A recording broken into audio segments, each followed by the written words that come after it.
Cali Calico Code Competition Workshop. This is our first workshop on this competition, and I am Muhammad Haroon, the moderator of this session. I'm starting from the introduction of iCode Guru. Then Ma'am Anjali, she is the main trainer, and Sir Umar, he is also co-trainer. These both will show you the all process how to register in this code competition, how to find teams, what is about, and from where it started. iCode Guru एक platform है जहाँ पे हम लोग सीखते हैं, learn करते हैं, दूसरों के नॉलेज से शेयर करते हैं अपना नॉलेज, और मिलकर ग्रो करते हैं। ये जो जो इनिशिएटिव है, ये सिलिकॉन वैली के टॉप इंजीनियर्स ने शुरू किया था 2021 के आगाज़ में। उनका मेन मोटो है कि पाकिस्तानी और जो स्टूडेंट्स हैं वो इस लेवल तक पहुंच जाएं कि अपने आप को वो इतना कैपेबल कर लें कि उनके आगे कामयाबियां ही कामयाबियां हैं।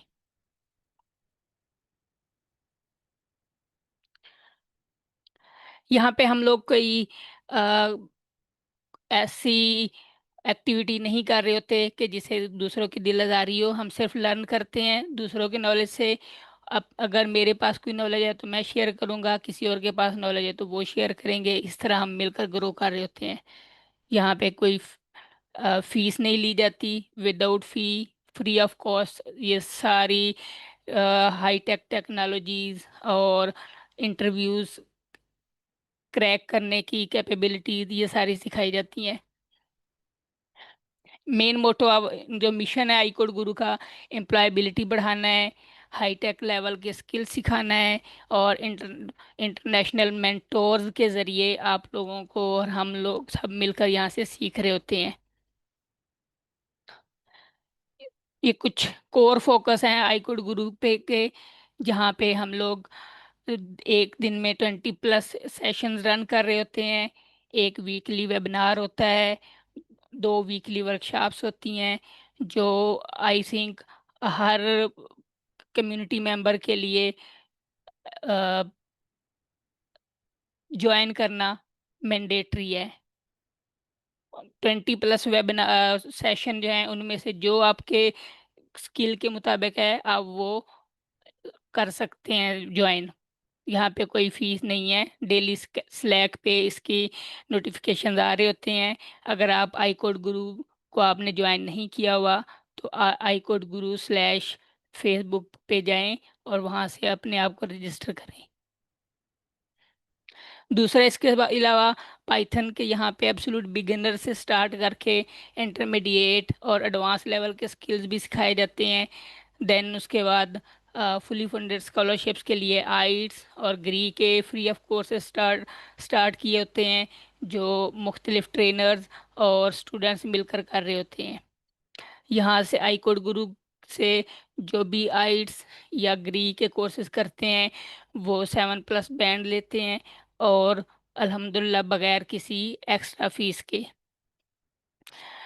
उसके बाद डीएसए के, लीड कोड के और इंटरव्यू प्रॉब्लम्स के हवाले से भी यहाँ पे कोर्सेज शुरू किए होते हैं, जहाँ पे आप फैंग लेवल के इंटरव्यूज की तैयारी करते हैं। डीएसए के कोर्सेज को आप कंप्लीट करते हैं और सीखते हैं ताकि आप फैंग के इंटरव्यू को क्रैक कर सकें। फैंग अगर किसी को नहीं पता तो फेसबुक, amazon, नेटफ्लिक्स, गूगल और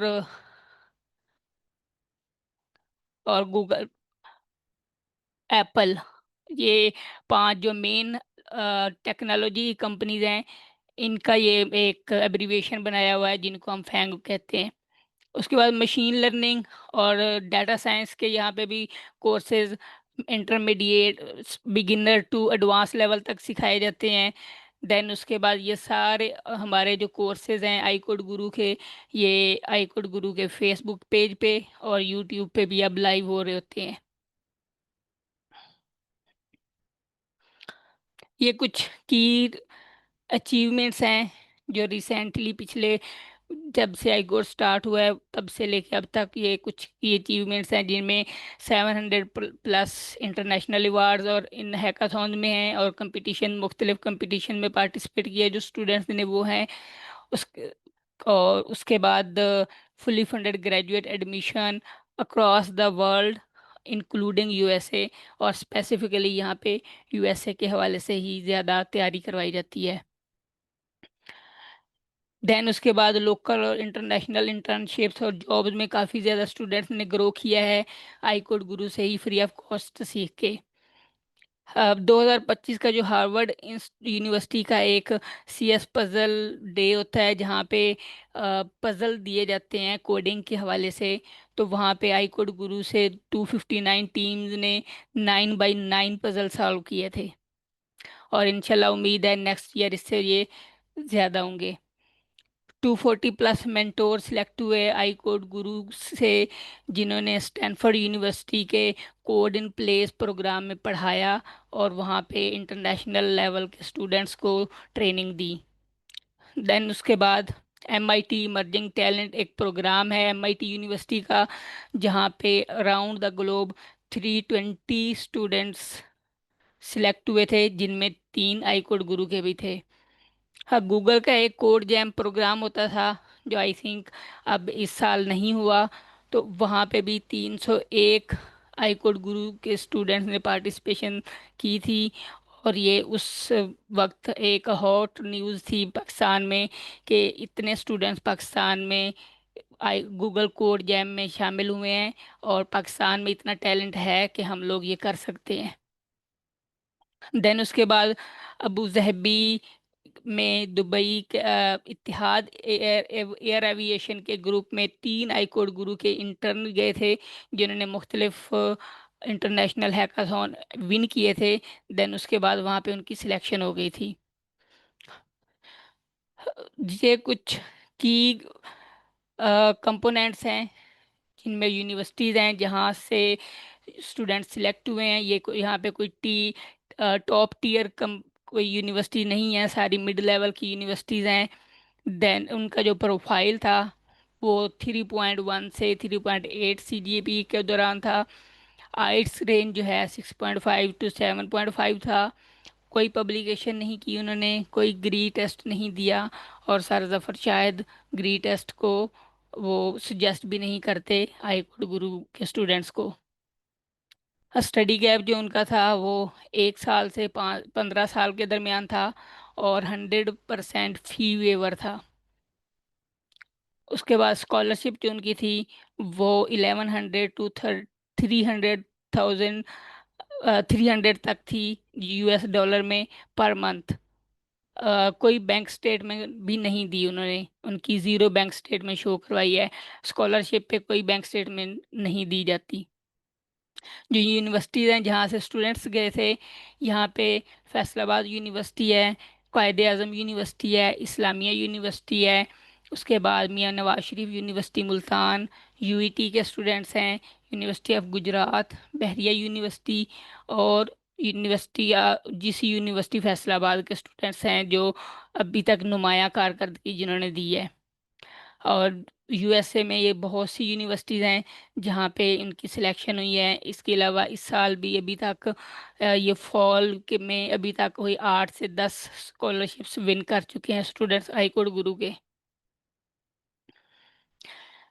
ये रोड मैप है, एक रोड मैप नहीं कह सकते इसे, हम एक ग्रोथ अचीवमेंट कह सकते हैं इसकी आई कोड गुरु की, कि 2021 में 5000 प्लस स्टूडेंट्स थे आई कोड गुरु पे।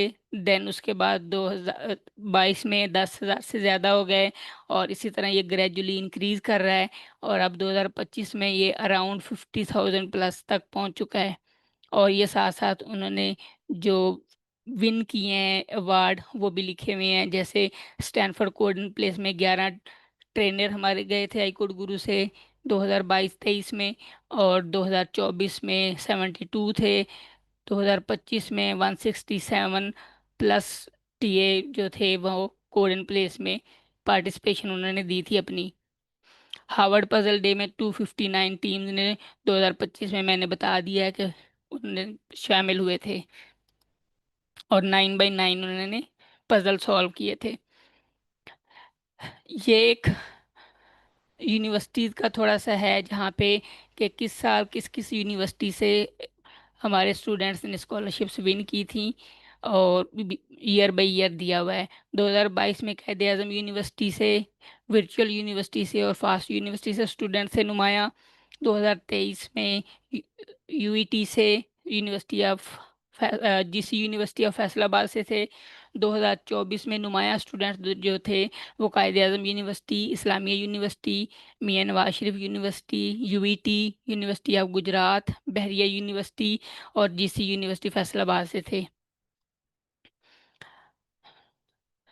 ये था एक थोड़ा सा तारुफ हाईकोर्ट गुरु का। इसके अलावा अभी 2025 की जो अचीवमेंट्स हैं वो भी जब इसमें शामिल हो जाएंगी तो इंशाल्लाह ये जो बार चार्ट है, जो इसकी अचीवमेंट्स हैं वो और आपको नुमाया नजर आएंगी।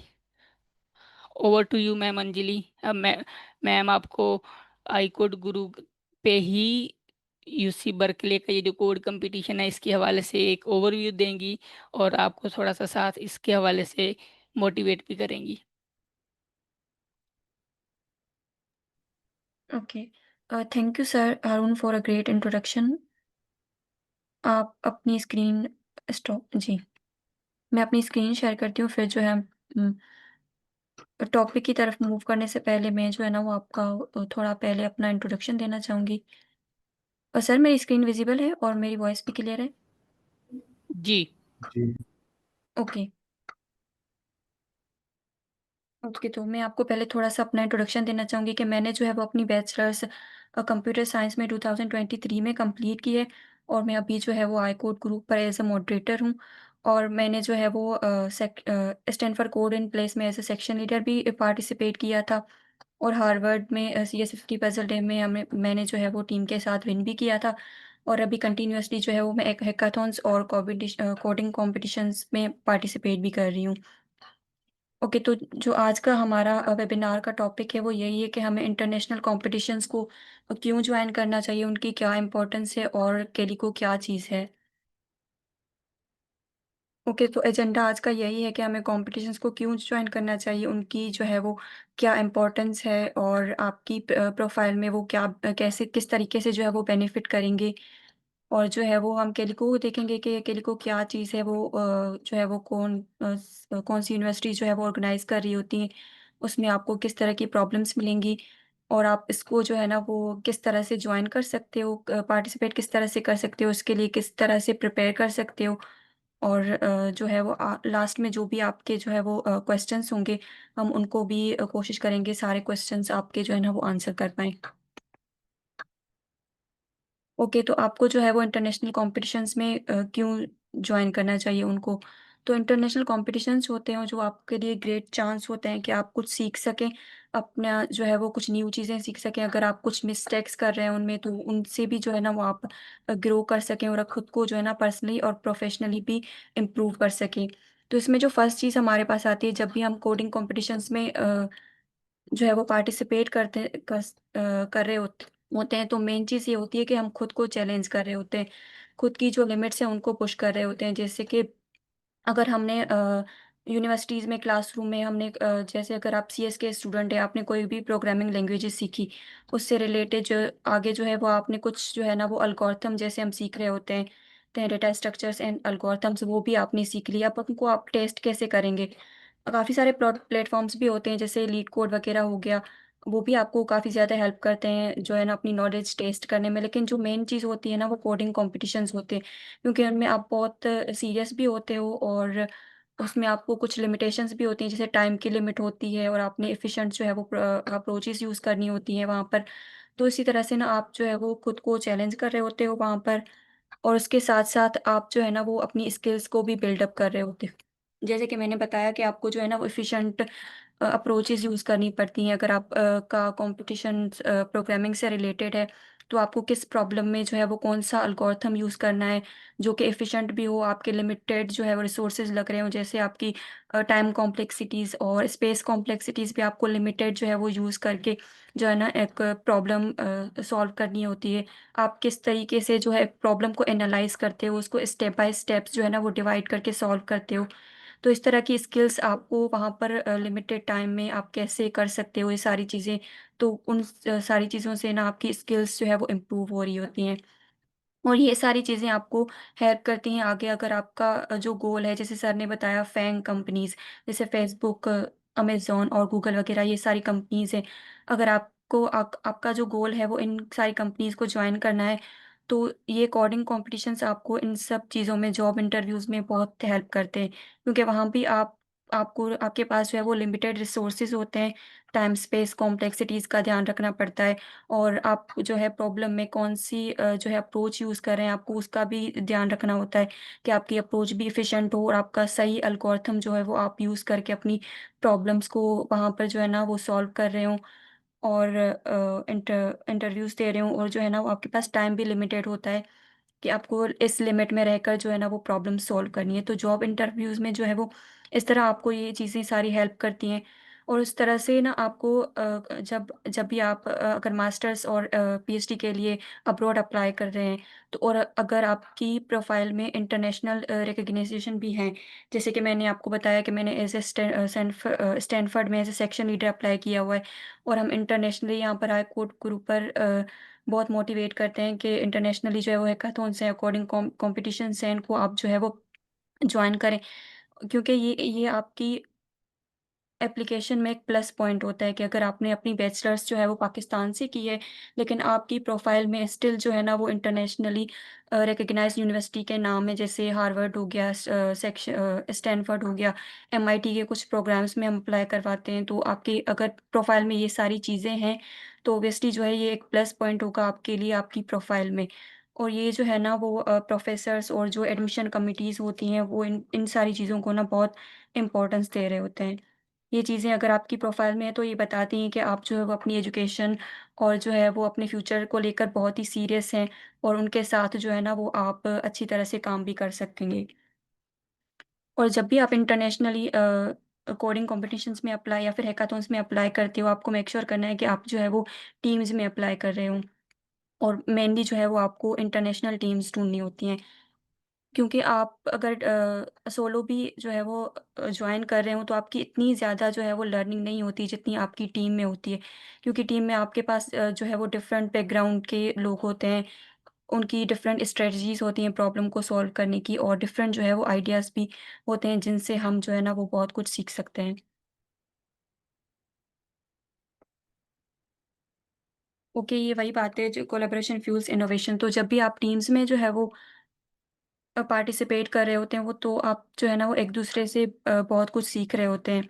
डिफरेंट अप्रोचेज़ का आपको पता चलता है कि अगर आप सोलो अगर आप अप्लाई करते हैं, अगर आप कहीं स्टक हो जाते हैं, तो आपको समझ नहीं आएगा। लेकिन अगर आप टीम्स में जो है वो जॉइन करते हैं, ये कोडिंग कॉम्पिटिशन्स तो है, आप एक तो हमारे पास लिमिटेड टाइम होता है प्रॉब्लम्स को सॉल्व करने का, तो आप प्रॉब्लम्स को डिवाइड भी कर सकते हैं और अगर आप कहीं कहीं स्टक हो रहे हो तो आप अपने टीममेट से हेल्प भी ले सकते हैं, उनके आइडियाज़ जान सकते हैं कि वो अगर इस प्रॉब्लम को सॉल्व करेंगे तो वो किस तरीके से करेंगे, कौन-सी अप्रोच यूज़ करेंगे, किस तरीके से जो है ना वो प्रॉब्लम्स को एनालाइज़ कर रहे होते हैं वो।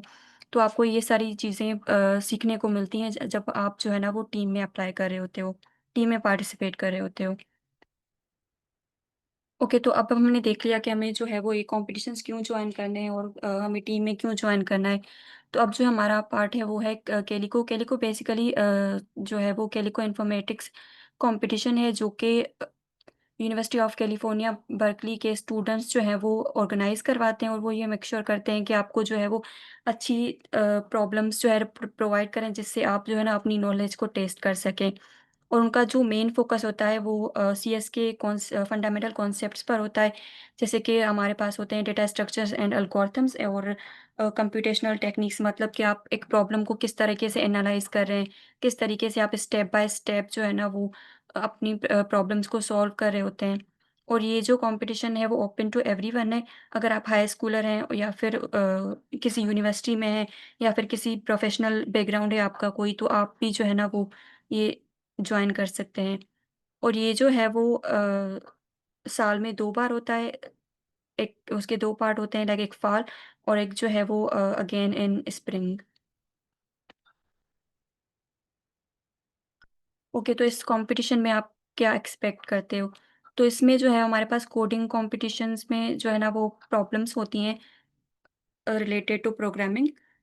और ये जो प्रॉब्लम्स होते हैं वो खुद जो है वो उनकी यूसी बर्कली की जो टीम है, वो आपके लिए ये सारी प्रॉब्लम्स जो हैं वो खुद डिज़ाइन करते हैं, ताकि जो है ना वो आप अपनी नॉलेज को टेस्ट कर सकें। और हमारे पास जो है वो 6 टू 13 इनके पास प्रॉब्लम्स होती हैं और उनकी रैंकिंग डिफरेंट होती है। लाइक बिगिनर टू एडवांस जो है वो उनके पास प्रॉब्लम्स जो है हमें कॉम्पिटिशन में मिलती हैं। और इसकी कॉन्टेस्ट की ड्यूरेशन जो होती है वो 3 आवर्स होती है। और इसमें जो है वो आप टीम में भी अप्लाई कर सकते हैं और सोलो भी अप्लाई कर सकते हैं। और अगर आप जो है वो अच्छा, इनके अवेलेबल प्राइज़ेज़ भी होते हैं, लेकिन प्राइज़ेज़ जो होते हैं वो मेनली जो है वो हाई स्कूल के स्टूडेंट्स के लिए होती हैं। अगर आप यूनिवर्सिटी में हैं या फिर किसी प्रोफ़ेशन में हैं तो आप अप्लाई कर सकते हैं, लेकिन जो है वो आपको अगर आप विन भी करते हैं तो आप प्राइज़ेज़ के लिए जो है ना वो एलिजिबल नहीं होते हैं। और आप इसको जो है इस कॉन्टेस्ट को इन पर्सन भी जॉइन कर सकते हैं और ऑनलाइन भी कहीं से भी जॉइन कर सकते हैं। और इनमें पार्टिसिपेट करने का जो आपका मेन फ़ोकस होना चाहिए वो विनिंग नहीं, बल्कि आपका जो मेन फ़ोकस होना चाहिए वो लर्न करना होना चाहिए।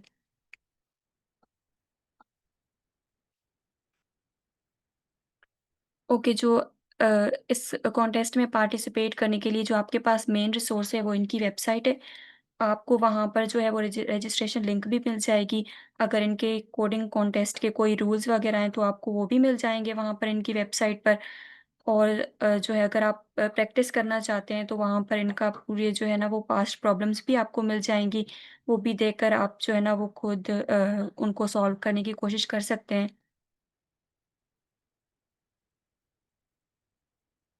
ओके। तो अब कैलिको में पार्टिसिपेट करके आपको क्या फ़ायदा होगा? एक तो आपकी एल्गोरिथमिक थिंकिंग इम्प्रूव होगी कि किस प्रॉब्लम में, जो हमने पहले डिस्कस किया है कि किस प्रॉब्लम में आपको जो है वो कौन-सा एल्गोरिथम यूज़ करना है, किस अप्रोच से उसको सॉल्व करना है। तो ये सब जो है ना वो आप जब कॉन्टेस्ट में पार्टिसिपेट करेंगे तो ये सारी चीज़ें आपकी इम्प्रूव होंगी कि किस तरह आपको एक प्रॉब्लम को लेकर चलना है। और कोडिंग प्रोफिशिएंसी भी आपकी इम्प्रूव होगी, जैसे कि अगर आप कोई लैंग्वेज यूज़ कर रहे हैं तो कौन-सी लैंग्वेज आप यूज़ कर सकते हैं। वैसे इस कॉन्टेस्ट में आप कोई भी लैंग्वेज जो है वो यूज़ कर सकते हैं। इनकी जो है वो लैंग्वेजेस गिवन है उस गाइड में, तो हम वो भी आपसे शेयर कर देंगे। अच्छा, और इसमें जो है वो आप अगर टीम के साथ कोलैबोरेट कर रहे हैं तो आप जो है वो आप टीम के साथ आइडियाज़ कैसे डिस्कस कर सकते हैं और उससे उनसे क्या सीख सकते हैं। तो ये भी जो है ना वो आपको टेलीकॉम में जाकर जो है वो ये भी आप सीख सकते हैं। और आप आपकी जो प्रॉब्लम सॉल्विंग है वो भी इम्प्रूव होगी। आपको पता चलेगा कि कितनी जल्दी जो है वो आपको किस तरीके से जो है वो टाइम में रहकर ना आपको प्रॉब्लम सॉल्व करनी है।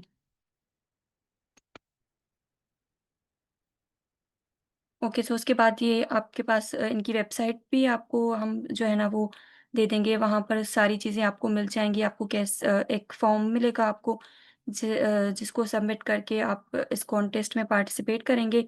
और उसके बाद इनकी जो है वो पास्ट प्रॉब्लम्स भी वहाँ पर अवेलेबल हैं, उनको भी आप सॉल्व कर सकते हैं। और इनकी कम्युनिटी भी है, डिस्कॉर्ड सर्वर है इनका, तो वहाँ पर जो है ना वो आप इसके डिस्कॉर्ड कम्युनिटी को जॉइन कर सकते हैं। वहाँ पर ये जो है वो टिप्स भी प्रोवाइड कर रहे होते हैं। और अगर आपको रजिस्ट्रेशन करने में कोई भी प्रॉब्लम आ रही है तो आप इनके सपोर्ट टीम को भी ये जो है ना वो कॉन्टैक्ट कर सकते हैं। और ये कुछ इवेंट डिटेल्स हैं। ये इवेंट जो है वो 10th नवंबर को है। उसकी टाइमिंग जो पाकिस्तानी टाइमिंग है वो 4 एएम टू 7 एएम है, क्योंकि ये 3 आवर्स का है। और जो इसकी पैसिफिक टाइमिंग है वो नवंबर 9 और 4 टू 7 पीएम। ये जो है वो ऑलरेडी डिस्कस्ड इनकी वेबसाइट है, रजिस्ट्रेशन लिंक है, फॉर्म इनका और डिस्कॉर्ड कम्युनिटी का लिंक भी इस स्लाइड्स में प्रोवाइडेड है। Okay, so this is about why to join international competitions and what is कैलिको। अब जो है वो सर उमर मज़हर हमारे साथ हैं, वो जो है ना वो आपके साथ शेयर करेंगे कि हम किस तरीके से जो है इनका रजिस्ट्रेशन फॉर्म फिल कर सकते हैं। और इनकी डिस्कॉर्ड कम्युनिटी भी आपको जो है ना वो शो करवा देंगे, और इनके पास्ट प्रॉब्लम्स आप किस तरीके से चेक कर सकते हैं वो भी आपको जो है वो डिटेल में बताएँगे। और इन लास्ट जो है वो आपके जो भी क्वेश्चंस हैं हम वो भी ले रहे होंगे। So over to you sir Nazar. अस्सलाम वालेकुम। मेरी आवाज़ आ रही है? जी, जी सर।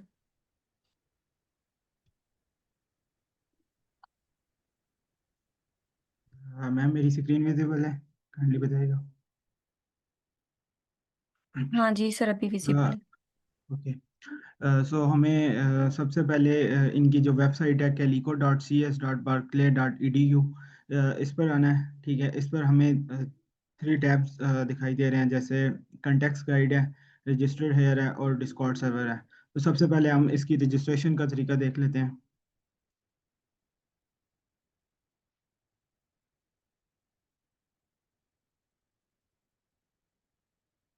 तो हमारे हमारे पास इस तरह एक फॉर्म सा ओपन आ जाएगा। ठीक है, रजिस्ट्रेशन, इसमें सारी रिक्वायरमेंट्स हैं, जैसे टाइम बताया हुआ है इन्होंने, 9 नवंबर को इनका ये कंटेक्ट होगा। और अप टू 3 मेंबर्स, हमारी टीम में 3 मेंबर्स हो सकते हैं। ठीक है, ऑनलाइन भी कर सकते हैं और इन पर्सन भी कर सकते हैं। ये इसमें हम पार्टिसिपेट, ठीक है, इन पर्सन वो लोग कर सकते हैं जो लाइक यूएस में होंगे। और बाकी इसकी रूल्स वगैरह हमें वो भी उसकी पीडीएफ भी है, इसमें अगर हम जाएंगे तो वो हमें मिल जाएगी। ठीक है, बाकी इनकी जो डिस्कॉर्ड कम्युनिटी है उसके बारे में भी मैं आपको बता देता हूँ थोड़ी देर में। तो ये सारा हमने फॉर्म देखना है। ठीक है, सबसे पहले अपनी ईमेल देनी है। यहाँ पे आप हम कोई अपनी लाइक टीम नेम डिसाइड कर सकते हैं, जो टीम लीडर के साथ आप लाइक कोई भी सजेशन दे के अपना अच्छा सा टीम नेम बना सकते हैं। अच्छा, यहाँ पे मैंने आई कोड गुरु ज्वाइन किया हुआ है, लिखा हुआ है, लेकिन आपने नहीं लिखना, क्योंकि आपने कोई भी, आप जो भी जिस यूनिवर्सिटी से हो, आप अपने यूनिवर्सिटी का नेम बता दो या कोई अपनी ऑर्गेनाइजेशन का नेम। तो हमें सर जफर ने ये इंस्ट्रक्शन दी हुई है कि आई कोड गुरु को हम लोगों ने ना लिंक्डइन में इसको मेंशन करना है और ना ही इधर रजिस्ट्रेशन में। ठीक है, बाकी ये आपने रिक्वायरमेंट्स देख लेनी है। ठीक है, इसी तरह इनका ये डिस्कॉर्ड का लिंक है, जहाँ पे आप टीम्स अपने लिए लाइक हमें जैसा सर जफर कहते हैं कि आपने अपनी टीम में कोशिश करनी है कि इंटरनेशनल मेंबर्स को रखना है। उससे आपको एक तो लेटर ऑफ रिकमेंडेशन मिलने में आसानी होगी, और दूसरा आपका एक्सपीरियंस होगा इंटरनेशनल टीम में के साथ। तो इसमें अब अगर हम नेक्स्ट करें तो नेक्स्ट जो हमारे पास पेज आता है, इसमें हमें अपनी टीम मेंबर्स का उनकी डिटेल्स ऐड करनी होती हैं, और ये एक ही लाइक कोई भी टीम में कोई भी पर्सन इसको फिल कर सकता है। ठीक है, इसमें ये पूछ रहे हैं हमसे कि टीम मेंबर का नेम, उसकी ईमेल, उसका कंट्री, सिमिलरली उसकी लाइक आपने इसको कैलिको कंपटीशन के बारे में कहाँ से सुना। ठीक है, और अपना बता देना है कि आपका ये फर्स्ट एक्सपीरियंस है या लाइक आगे भी आप पार्टिसिपेट कर चुके हो। So this is for the registration. Now we see about Discord server. Sir Umar, kindly ये रजिस्ट्रेशन वाला पेज पीट कीजिएगा। अच्छा, एक सेकंड।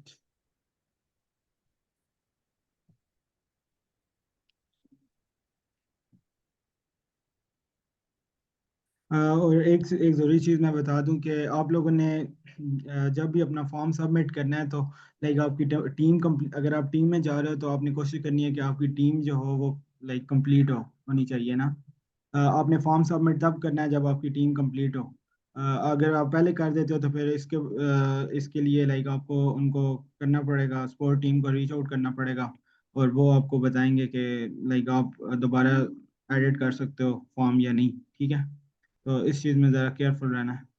जी सर, जी आपने क्यों, जी, क्या पूछना था? यहाँ पे ये पाकिस्तान के जो है ना, ये 3 वर्ड लिखने हैं, पहले 3 लेटर सिर्फ लिखने हैं, PAK। पूरा जी पाकिस्तान जी लिखेंगे तो वो एरर देगा। जी जी एग्जैक्टली। ये हमें इसमें इन्होंने ये लिंक प्रोवाइड किया हुआ है, जिसमें वो कहते हैं कि आप अगर जिन कंट्रीज से हैं तो अपने लाइक अपनी कंट्रीज का वो देख लें। तो अगर आपके साथ कोई टीम मेंबर किसी दूसरी कंट्री का है तो आप फॉर्म सबमिट कर रहे हो तो आपने उसका मेक श्योर करना है कि उसका कंट्री का जो लाइक एब्रीविएशन वो आप यहाँ से देख के उसको कर सकते हो।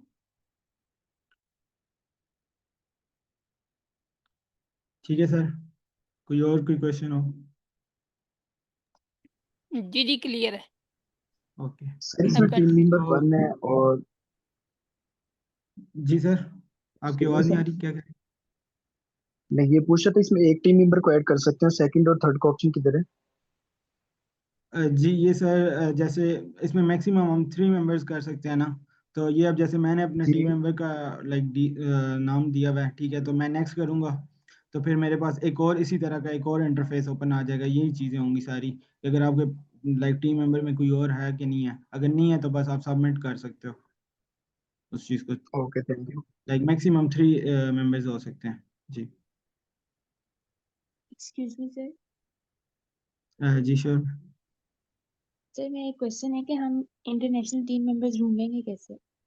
जी मैं उसी की तरफ आ रहा हूँ। तो हमने इनके डिस्कॉर्ड चैनल पे जाना है, ठीक है। तो हमें इस तरह, जैसे मुझे ये, क्योंकि मैंने ऑलरेडी ज्वाइन किया हुआ है, तो मुझे ये कंटिन्यू टू डिस्कॉर्ड कह रहा है। तो आप लोगों ने डिस्कॉर्ड का इंटरफेस, अगर किसी ने लाइक फर्स्ट टाइम ये ऐप डाउनलोड की है, तो इसको देख के लाइक नर्वस नहीं होना कोई, इसमें कोई मैं आपको इसकी गाइड कर देता हूँ, ठीक है। इस तरह इनकी कम्युनिटी होगी, कैलिको कम्युनिटी। अब आपको वो जब आप एक्सेप्ट कर लोगे तो आप इसमें ज्वाइन कर लोगे ना। तो इसमें सबसे पहले देखें, इसमें टैब बने हुए होते हैं। तो अगर हम सबसे पहले देखें कि अनाउंसमेंट का एक टैब है, ठीक है। यहाँ पर इन्होंने अपनी अनाउंसमेंट की होती है कि लाइक आप लास्ट डेट क्या है रजिस्ट्रेशन की, और बाकी इन्होंने अपने रूल्स वगैरह बताए हुए होते हैं, ठीक है। आप यहाँ से अपनी लाइक कोई भी इंफॉर्मेशन कलेक्ट, यहाँ से इसको भी आप गो थ्रू कर सकते हैं और देख सकते हैं कि लाइक किस टाइम में हमारे पाकिस्तान का कौन सा टाइम होगा जब हमने इसमें पार्टिसिपेट करना है, ठीक है। और बाकी भी रूल्स आप देख सकते हो। सिमिलरली अगर हम देखें, यहाँ पे एक और टैब हमें नज़र आ रहा है, वेलकम, ठीक है। इसमें इसमें भी इन्होंने एक अपना जेनेरिक मैसेज दिया हुआ है कि अगर आपने हमारी वेबसाइट पे जाना है जहाँ जिधर से रजिस्ट्रेशन कर सकते हैं, तो वो ये है हमारे पास calico.berkeley.edu, ठीक है। फिर अगर हमने पास प्रॉब्लम्स देखने हैं, तो उसके लिए ये लिंक है, ठीक है, जिसमें हम जाके मतलब इनके पास प्रॉब्लम देख सकते हैं और प्रैक्टिस कर सकते हैं अकॉर्डिंगली। सिमिलरली लीड कोड को भी आप यूटिलाइज कर सकते हो अपनी प्रॉब्लम सॉल्विंग स्किल्स। लाइक अगर आप नॉन टेक से हो या टेक से हो, जो भी है, लेकिन अगर आप प्रैक्टिस करके जाओगे तो आप कुछ ना कुछ अच्छा परफॉर्म कर पाओगे ना इस कंपटीशन में, ठीक है। और अगर आपको कोई इंक्वायरी है, कोई इनसे लाइक आपको कोई इशू आ रहा है रजिस्ट्रेशन में, तो ये इनकी ईमेल है, आप इनको लाइक ईमेल कर सकते हो और अपने क्वेश्चन कर सकते हो। और बाकी आप अगर चाहो तो इनको इंस्टा और ट्विटर पर फॉलो कर सकते हो, ठीक है। इधर इन्होंने रूल्स वगैरह बताए हुए हैं, ठीक है। इस नेक्स्ट टैब में हम देखें तो कि आपने किसी को लाइक अपना किसी के साथ कोई ऐसा बिहेवियर नहीं करना कि लाइक आपको कोई रिपोर्ट करे।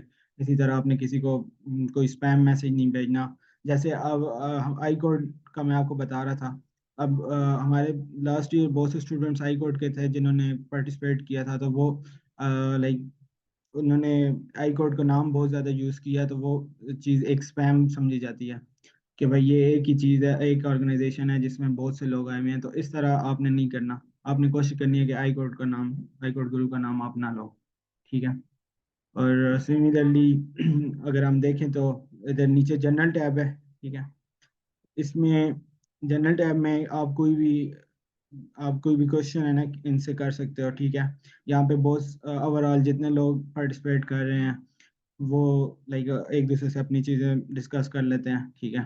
तो आप यहाँ पे कोई इशू हो तो मीनवाइल डिस्कस कर सकते हैं। सिमिलरली अगर आपको रजिस्ट्रेशन में कोई इशू आ रहा है, ठीक है, तो आप इस टैब में जा सकते हो और यहाँ पर आप अपना टीम मेंबर, जो इंटरनेशनल टीम मेंबर रिकमेंड किया जाता है, वो आप ढूंढ सकते हो। आपने सिमिलरली जैसे कोई साहब है, उन्होंने अपना इंट्रोडक्शन दिया हुआ है, आप अपना इंट्रोडक्शन दें कि आपकी क्या एजुकेशन है, आपने क्या वर्क एक्सपीरियंस है, और आप लाइक टीम मेंबर ढूंढ रहे हो, ठीक है। तो फिर आपको लोग रीच आउट करेंगे, आप उनसे नाइसली और उनसे बात करो, उनसे पूछोगे लाइक अगर वो आपको लगते हैं उनके साथ आप पार्टिसिपेट करो, ठीक है। तो इस तरह आप टीम मेंबर ढूंढ सकते हैं, ठीक है। यहाँ पर अपना लिंक्डइन भी प्रोवाइड कर दें साथ, और साथ अपना लाइक एक इंट्रोडक्शन वगैरह सा, साथ ईमेल भी कोई देना चाहे तो दे सकता है, ठीक है।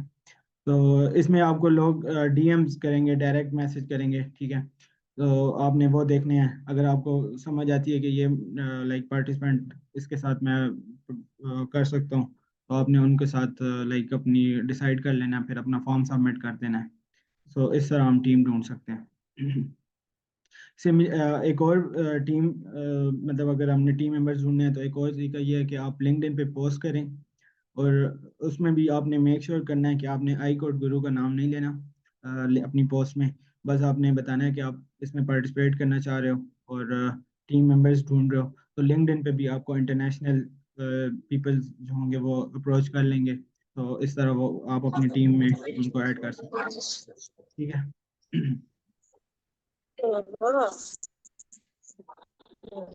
अच्छा, अब हम आ जाते हैं कंटेक्स्ट गाइड पे।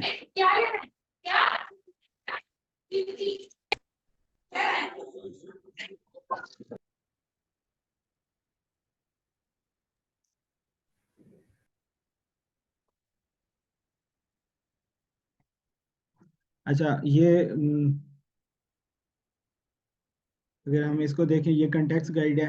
ठीक है, इसमें ये हमें सारी रूल्स वगैरह इनमें, मतलब अगर हम देखेंगे, अगर हम पढ़ना चाहें ना, तो इसमें हमें रूल्स वगैरह पता चल जाते हैं। ठीक है, कि लाइक इसमें क्या इनका फॉर्मेट होता है, प्रॉब्लम्स कैसे हैं, टेस्ट वगैरह, सबमिशन कैसे करनी है, स्कोरिंग कैसे होती है, प्रोग्रामिंग लैंग्वेजेस। ठीक है, तो ये सारे कोई भी ना टीम लाइक आपको जब भी टाइम मिले आप ये इसमें गो थ्रू कर सकते हो। ठीक है, यानी कि ये बता रहे हैं कि हमारे पास इसमें 9 to 13 प्रॉब्लम्स होते हैं। ठीक है, जो कि डिफरेंट रेंज उनके होते हैं टॉपिक्स, और उनकी डिफ़िकल्टीज की भी रेंज होती है। लाइक कुछ इजी होते हैं, कुछ मीडियम होते हैं, कुछ बहुत हार्ड होते हैं। ठीक है, और इसमें ये 3 घंटे का टेस्ट लाइक इसकी ड्यूरेशन होती है। आपकी टीम अगर एक प्रॉब्लम को जितनी मर्जी सबमिशन कर सके, लेकिन उसको एक ही कंसिडर किया जाएगा कि जो लाइक आपका जो फाइनल सबमिशन होगी। ठीक है, सिमिलरली इसमें प्रॉब्लम्स को अगर हम देखें तो प्रॉब्लम्स इसमें डिफरेंट काइंड ऑफ हो सकते हैं। कोई स्टोरी हो सकती है, कोई मीम हो सकती है, कोई पिक्चर हो सकती है। ठीक है, और उसमें कोई लाइक कोई भी उस प्रॉब्लम में कोई बैक एंड में कोई मोटिवेशन हो सकती है कुछ। तो आपने उस चीज़ को समझना है और फिर उसको सॉल्व करना है। ठीक है, और आपका जो कोड होना चाहिए वो बिल्कुल क्लियर और कंसाइज होना चाहिए। ठीक है, इसमें एक चीज़ ये होती है कि कुछ लोग कोड में रिपीटिव चीज़ें कर रहे होते हैं। ठीक है, जो कि एक अच्छा मैसेज नहीं देती। ठीक है, जजेस को। सिमिलरली कुछ कंस्ट्रेंट्स होती हैं कि वो कहते हैं कि आपने फॉर लूप नहीं लगाना, आपने जैसे प्रोग्रामिंग लैंग्वेजेस में डिफरेंट आप लिमिट्स लगा दो। ठीक है, वो बता देते हैं कि आपने ये चीज़ें नहीं यूज़ करनी, तो आपने उन कंस्ट्रेंट्स को भी देखना है जब आप प्रॉब्लम सॉल्व कर रहे होते हो। ठीक है, और इसमें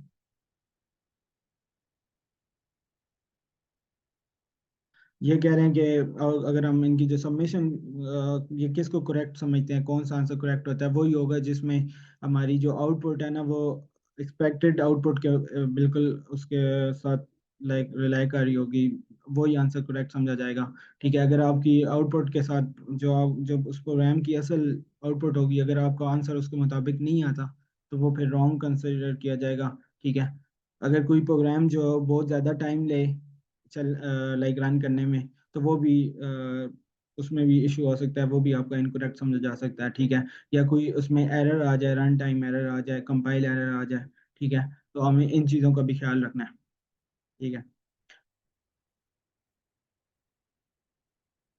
ठीक है, अगर आपकी टीम कोई भी जो है टेस्ट किसी एक्स मिनट्स में टीम्स आपका एक प्रॉब्लम सॉल्व करती है, तो वो उसको accumulate x minutes penalty time लगेगा। ठीक है, penalty time is only accumulated the first time a test set is solved. ठीक है, every incorrect submission के लिए your team will accumulate 10 additional minutes. ठीक है, आपको मतलब इसमें पेनल्टीज भी लग सकती हैं, आपका टाइम कम हो सकता है। ठीक है, फिर अगर हम प्रोग्रामिंग लैंग्वेजेस को देखें, तो हमारे पास प्रोग्रामिंग लैंग्वेजेस इसमें C++, जावा, पाइथन, पाइथन 3, रस्ट। तो अगर आपको कोई भी लैंग्वेज में कमांड है, तो आप अपनी टीम के साथ उसमें पार्टिसिपेट, उससे सॉल्व करो प्रॉब्लम्स को, ठीक है। इसमें कुछ रिस्ट्रिक्शंस हैं, ये आप देख लीजिएगा। एक, एक और बहुत ज़रूरी है वो AI। अच्छा, इन्होंने AI का इस्तेमाल बिल्कुल लाइक मना किया हुआ है। आपने AI को, जैसे कि लोग चैट जीपीटी और इधर दूसरे जो AI बोर्ड्स हैं वहाँ से हेल्प लेकर अपने आंसर सॉल्व करते हैं, तो आपने इसके लाइक कोशिश करनी है कि आपने AI को यूज़ अगर कर रहे हैं तो उसमें आपने खुद चेंजेस करनी है अपने कोड की, सही है। कोई इस तरह नहीं करना कि जैसे चैट जीपीटी ने आपको आंसर दिया वही आप उठा के उधर पेस्ट कर देते हो, तो उससे क्या होगा कि आप एक तो बैन भी हो सकते हो, आपकी टीम बैन हो सकती है, और दूसरा लाइक आप आगे एक तो एलिमिनेट हो जाओगे, ठीक है। दो चीज़ें होती हैं, आपके बैन भी हो जाओगे और आपको कंपटीशन से वो एलिमिनेट कर देंगे। तो आपने AI का यूज़ नहीं करना, अगर आप यूज़ कर रहे हो तो आपने उसमें चेंजेस करनी है कोड में, ठीक है। तो वो आपको वर्कशॉप्स होंगी जिसमें आपको प्रॉपर वो इस चीज़ के बारे में गाइड किया जाएगा कि किस तरह आपने, मतलब अगर आपको प्रॉब्लम नहीं आती तो AI को कैसे यूज़ करना है, ठीक है। तो मैम मेरे ख्याल में ये सारी चीज़ें कवर हो गई हैं। सर एक बारी ना वो और प्रोग्रामिंग लैंग्वेजेस दिखा देंगे कौन कौन सी यूज़ कर सकते हैं। अच्छा,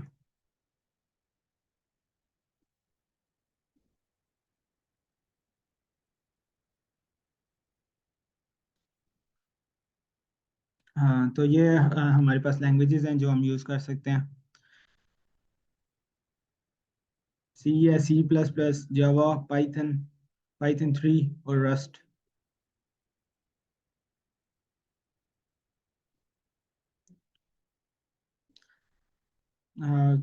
मैम मेरी स्क्रीन नज़र आ रही है ना? जी जी सर, आपकी स्क्रीन शो हो रही है। Okay, thank you. Okay, so this is about calico, और आपने जो है वो डिस्कॉर्ड चैनल वगैरह और रजिस्ट्रेशन वगैरह भी देख लिए। तो अब अगर किसी के कोई क्वेश्चंस हैं तो आप जो है ना वो पूछ सकते हैं। और हमारे साथ सर रिजवान भी हैं। तो thank you so much sir for joining. Thank you so much sir for your joining.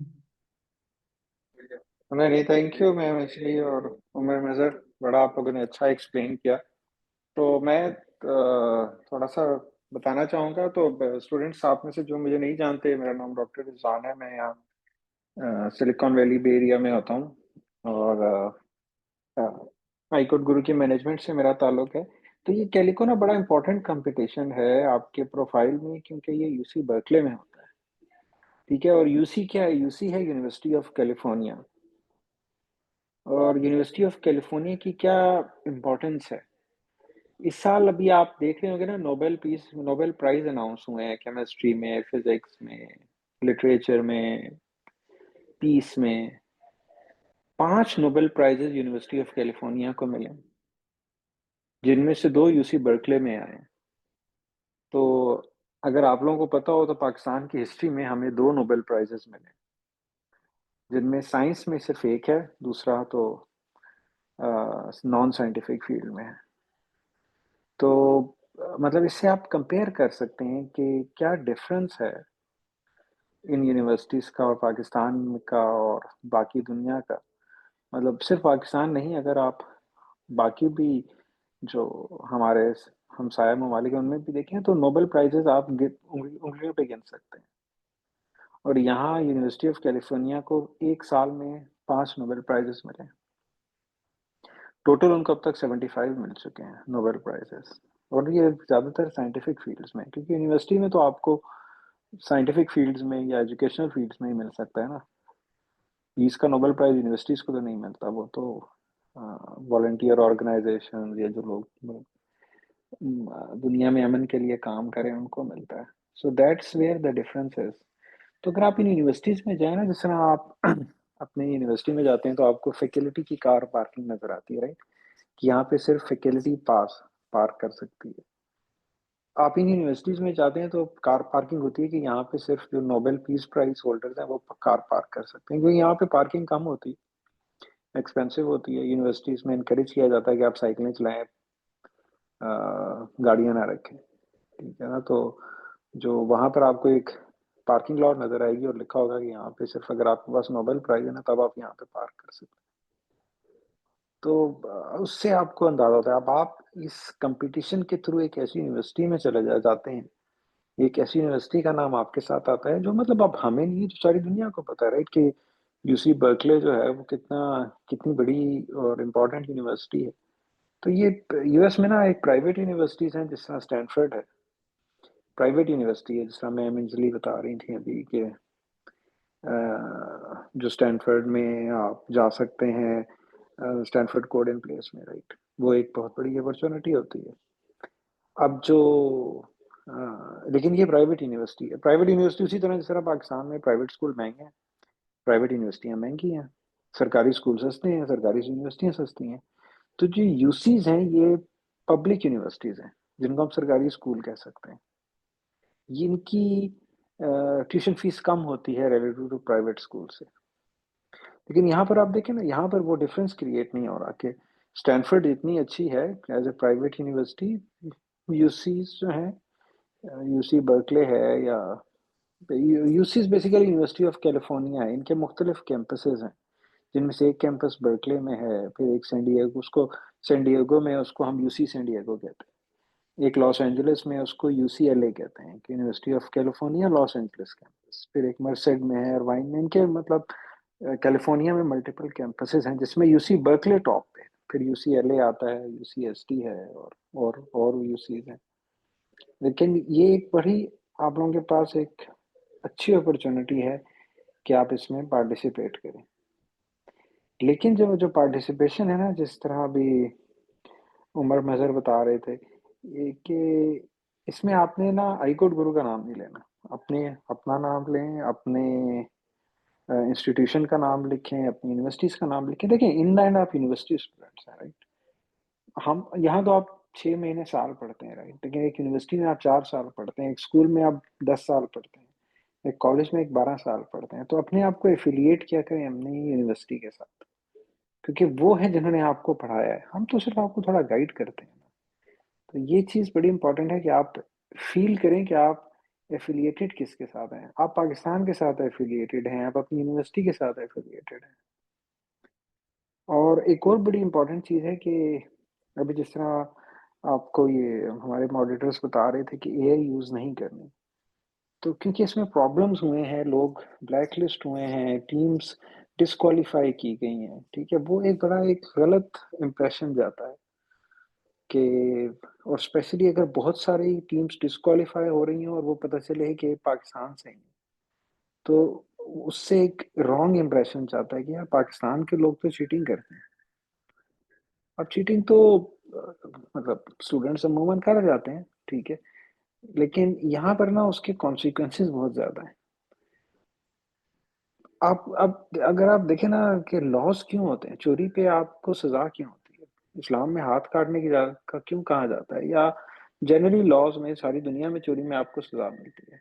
क्योंकि ह्यूमन टेंडेंसी है कि आपको कोई अच्छी चीज़ मिले तो आप उसको उठा लें। उस टेंडेंसी को कर्ब करने के लिए आपको सज़ा मिलती है। तो ये जो वेस्टर्न सोसाइटीज़ है ना, ऐसा नहीं है कि यहाँ पे स्टूडेंट्स चीटिंग नहीं करते और सारे बड़े ईमानदार हैं। यहाँ पर उसके कॉन्सिक्वेंसेस बहुत ज़्यादा होते हैं। क्या कौन आपको यूनिवर्सिटी से निकाल देंगे, ठीक है, ये एक बहुत बड़ा कॉन्सिक्वेंस है। यहाँ पे आपका साल ज़ाया हो जाएगा, दूसरी यूनिवर्सिटी में आपको एडमिशन नहीं मिलेगा। तो ये लोग इस चीज़ को बहुत सीरियसली लेते हैं, चीटिंग करना। और जब आप किसी चीज़ को बहुत सीरियसली लेते हैं ना, तो फिर स्टूडेंट भी उसको बुरा समझना शुरू कर देते हैं। नहीं तो ह्यूमन नेचर है यार, मुझे कोई चीज़ नहीं आ रही, मैं साथ वाले से पूछ लूँगा, ठीक है, ह्यूमन नेचर है, राइट। आप फंसेंगे तो आप हेल्प चाहेंगे, लेकिन यहाँ पर वो इसको इतना ज़्यादा बुरा समझते हैं और स्टूडेंट्स को उसके लिहाज से इतना सीवियरली पनिश किया जाता है कि इस चीज़ को बहुत बुरा समझा जाता है यहाँ पे। तो अगर आप ये एआई वगैरह यूज़ करें और बाद में आप पकड़े जाएँ, तो आप ये देखें कि ये पहले तो आपकी भी ज़ाहिर-सी बात है प्रोफ़ाइल के लिए अच्छा नहीं है। लेकिन फिर ये चीज़ें एसोसिएट होती हैं। लोग कहते हैं यार पाकिस्तान से 100 टीमें आई थी, 80 टीमें डिस्क्वालीफाई हो गई, क्योंकि उन्होंने चीटिंग की। और अब तो देखिए ये ऐसा नहीं है कि आप छुपा पाएँगे। अब तो मतलब ये यूनिवर्सिटीज़ बड़ी इनके सिस्टम्स बड़े सीधे हैं। इनसे चीज़ छुपानी बड़ी मुश्किल हो जाएगी कि अगर आपने ये रूल्स ब्रेक करके अगर वो कह रहे हैं कि आप चैट जीपीटी ना यूज करें और आप चैट जीपीटी यूज करके कोड प्रोड्यूस कर दें, ठीक है, उसमें थोड़ी सी चेंज भी कर दें, इनके सिस्टम्स काफी मेच्योर हैं, ये इनको अंदर, और फिर जब ये शक हो जाएगा तो ये डिस्क्वालीफाई कर देंगे, फिर अब आप कहाँ इनके पीछे जाएंगे कि नहीं मैंने तो नहीं किया था। और एक तो बात है, आप मतलब जो भी गलती करता है मानता तो कोई नहीं है ना, आप कोर्ट्स में चले जाएं, कोई कहता है बंदा कि नहीं मैंने ये गलती की थी तो जी मुझे माफ कर दें, हर बंदा कहता है मैंने ये नहीं की थी, तो आप सारे जो पिछली दफा भी स्टूडेंट्स डिस्क्वालीफाई होंगे वो तो ये कहते हैं कि हमने गलती नहीं की थी, हमने तो नहीं किया था, but then in the end university system उसको रिकॉग्नाइज नहीं करता। तो ये चीजें थोड़ी सी इंपॉर्टेंट है इसलिए हाथ से, क्योंकि इससे ना आपका प्रोफाइल भी खराब होता है, और ज्यादा इंपॉर्टेंट चीज इस है कि लोग अभी देखें ना, आपके लिए तो कैलिको डिस्क्वालीफाई होगी तो क्या प्रॉब्लम है, मतलब आपकी डिग्री तो नहीं रुक रही ना, ठीक है, आप अपने रिज्यूमे में कैलिको नहीं लिखेंगे बस, आपके लिए ये पर्सपेक्टिव है, लेकिन ओवरऑल देखें तो इससे पाकिस्तान का नाम खराब होता है, क्योंकि वो लोग फिर ये देखते हैं कि यार इस मुल्क से इतने सारे बच्चे आए और वो इतनी सारी टीम्स ने चीटिंग की, उससे एक रॉन्ग इम्प्रेशन क्रिएट होता है, तो उसके लिए आप लोगों से, जिस तरह मॉडरेटर्स भी कह रहे थे कि इस चीज़ का ध्यान रखें, रूल्स के हिसाब से चलें, ऐसा कुछ ना करें कि आप इसमें डिस्क्वालीफाई हो जाएं या पकड़े जाएं कि आपने कोई गड़बड़ की थी। बाकी आसान है, अभी आप इनके पुराने देखें, क्योंकि हाई स्कूल के बच्चे जा सकते हैं इसमें, तो ये कोई बहुत मुश्किल कंपटीशन नहीं है होता, ठीक है, क्वेश्चंस अगर आप प्रैक्टिस करें, पुराने क्वेश्चंस देखें, तो फिर इट्स इजियर, प्रैक्टिस जरूरी है, प्रैक्टिस किए बगैर जाएंगे तो फिर मुश्किल होगी, लेकिन प्रैक्टिस करके जाओ, और जीतना जरूरी नहीं है, आपके लिए बड़ा बेहतर है कि आपके रिज्यूमे में ये आ जाए कि आपने तेलुगु कंपटीशन में पार्टिसिपेट किया था, दैट इज अनफ, क्योंकि आप उसमें यूसी बर्कले का नाम लिखेंगे कि आपने उसके कंपटीशन में पार्टिसिपेट किया था, तो that is enough for your profile, you don't need to mention कि आपने जीता था, जीतना जरूरी नहीं है, जरूरी ये है कि आप गए थे, आपने पार्टिसिपेट किया, आपने सीखा, आपने एक टीम बनाई, टीम के साथ पार्टिसिपेट किया, क्वेश्चन सॉल्व किए, कुछ सॉल्व हुए कुछ नहीं हुए, दैट इज व्हाट मैटर्स, ठीक है। बहरहाल thank you very much ma'am Anjali और Umar Mazhar for holding this introductory session. तो आप आगे बढ़ें, स्टूडेंट से क्वेश्चंस लें अगर उनके कोई क्वेश्चंस हैं। जी sir. Thank you. Sir Sahal Tariq, आप अपना क्वेश्चन कर लें।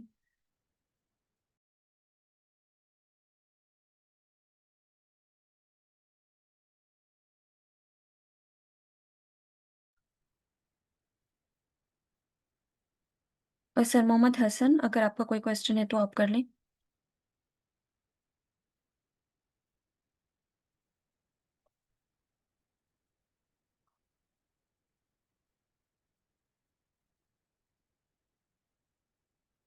ओके सर, जुहैब शरीफ।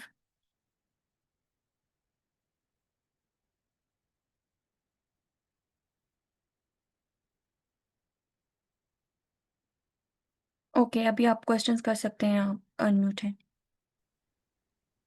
अस्सलाम वालेकुम। जी सर, वालेकुम सलाम। मैम इसके बारे में बताइए कि रजिस्ट्रेशन की लास्ट डेट क्या है। सर रजिस्ट्रेशन की लास्ट जो है वो डेट 1 नवंबर है। Okay thank you. ओके अस्सलाम सो वालेकुम मैम। जी सर, वालेकुम सलाम। सर आपने जो लैंग्वेजेस मेंशन की है इसमें जावास्क्रिप्ट नहीं है, तो क्या हम इसमें पार्टिसिपेशन नहीं कर सकते?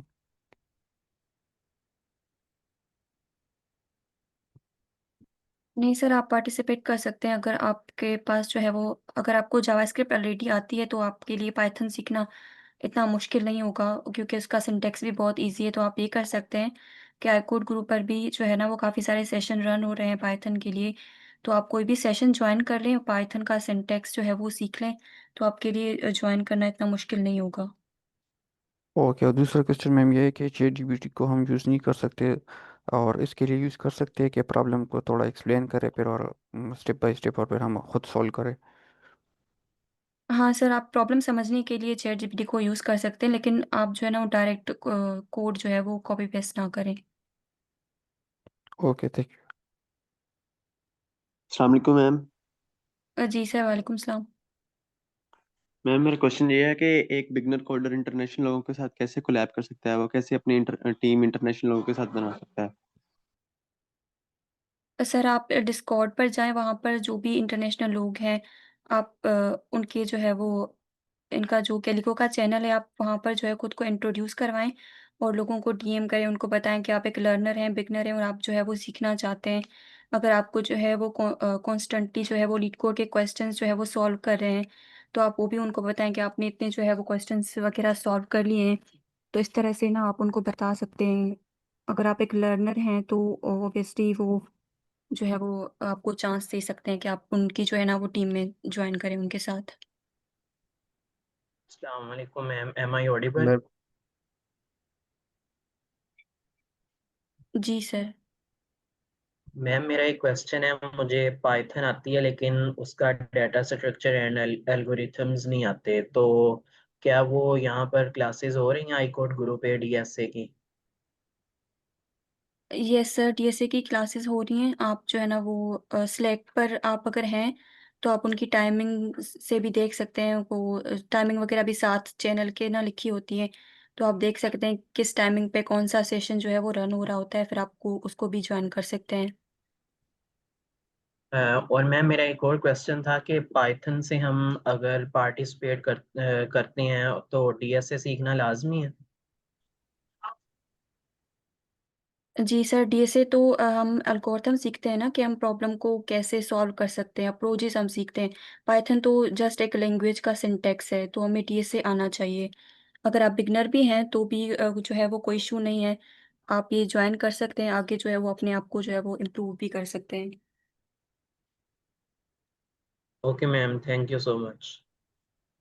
मैम अगर हमें कोई टीम ना मिले, हम खुद पार्टिसिपेट कर सकते हैं। जी सर, आप सोलो भी पार्टिसिपेट कर सकते हैं। अस्सलाम ओके। वालेकुम। अस्सलाम वालेकुम। मैम अगर मैं अगर बिगनर हूँ और मुझे पाइथन बिल्कुल बेसिक से आती है और लीड कोड के इतने क्वेश्चंस भी नहीं सॉल्व किए हुए, तो इस कंपटीशन के लिए बेसिक से क्या प्रिपेयर करें कि एटलीस्ट प्रॉब्लम एनालाइज तो हो जाए और सॉल्व भी हो जाए। ओके, सो मैम आप जो है ना वो डीएसए स्टार्ट कर सकती हैं, डेटा स्ट्रक्चर्स और एल्गोरिथम्स। अगर आपको पाइथन आती है, तो आपको एटलीस्ट ये पता चलेगा कि आप कौन-सी प्रॉब्लम में कौन-सी अप्रोच जो है वो यूज़ कर सकती हैं। तो इससे आपको ये डीएसए से आइडिया हो जाएगा। आई कुड गुरु के सेशंस में डीएसए के ज्वाइन कर लें। हाँ मैम, वहाँ पर भी जो है वो हमारे पास सेशंस जो है वो रन हो रहे होते हैं, आप वो भी जॉइन कर सकते हो। और लीड कोड के कुछ कुछ क्वेश्चंस कर लें तो हो किसी हद तक सॉल्व हो जाएगा। हाँ जी मैम, अगर आप कंटिन्यूअसली जो है वो रीड कोड कर रहे हैं, तो पॉसिबिलिटी है। Okay, thank you. मैं यहाँ पे एक बात बोलूँगा मैम, इनके पास क्वेश्चंस को भी आप देख लें, वो भी करें प्रैक्टिस, तो इस तरह जी। आपको एक आइडिया हो जाएगा कि किस तरह इनको सॉल्व करने हैं।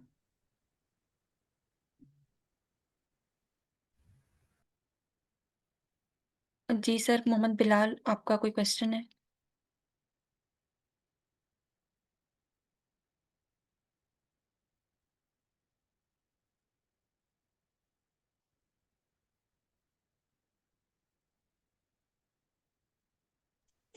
जी मैम ओके मेरा एक सर। क्वेश्चन है। जी सर। मैम इस कंपटीशन का पार्टिसिपेशन सर्टिफिकेट को हासिल करने के लिए क्या रिक्वायरमेंट है। जस्ट हम रजिस्टर करेंगे या फिर उसमें पार्टिसिपेट फुली एक्टिव रहेंगे तो फिर ही मिलेगा। सर आपको प्रॉब्लम्स सॉल्व करनी पड़ेंगी। आप अगर 2-3 भी प्रॉब्लम सॉल्व कर रहे थे, तो आपको पार्टिसिपेशन सर्टिफिकेट मिल जाता है। Sure ma'am, thank you. Okay sir, ma'am मेरा तौसीफ। भी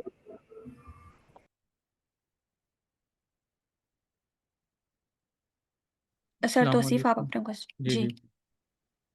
अच्छा, सबसे पहले सर रिजवान आपका बहुत शुक्रिया ज्वाइन करने के लिए। अच्छा सर, आपने बड़े मज़े की बातें बताई हैं। एक तो यूसी बर्कले के बारे में जनरल इंफॉर्मेशन दी आपने कि उसकी अहमियत क्या है, और नोबेल प्राइज़ उनके लिए है। इतने नॉर्मल है कि उन्होंने पार्किंग अलग से बना दी है, इतने लोग हैं उनके पास, और हम टोटल एक या दो लेके बैठे हुए हैं। तो सर उसकी वजह क्या है? उनके पास इतने ज़्यादा क्यों और हम क्यों नहीं ले पाते? यार ये जो मतलब देखे ना, नोबेल प्राइज के लिए जरूरी है कि आपने कोई एक्सेलेंस अचीव की है अपने फील्ड में, आपने कोई ऐसा काम किया है जो जिसने कोई ब्रेक थ्रू आपने अचीव किया, राइट? तो वो फिर वो रिसर्च उन जगहों पे हो रही होती है जहाँ पर ऑलरेडी लोग अपनी पढ़ाई में, अपनी रिसर्च में काफी आगे होते हैं। हम पाकिस्तान में फिलहाल हमारे पास रिसर्च कल्चर इतना है नहीं।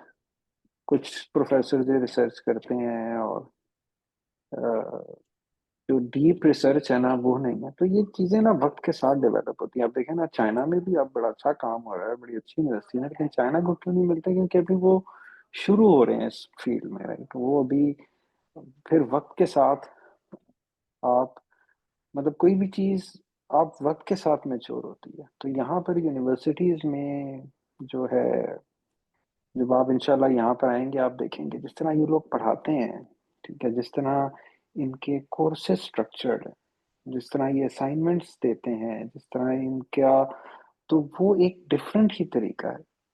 अब जिस तरह मैं और डॉक्टर जफर है, हमने यूएस से नहीं पढ़ा हुआ, हमने फ्रांस से पढ़ा हुआ।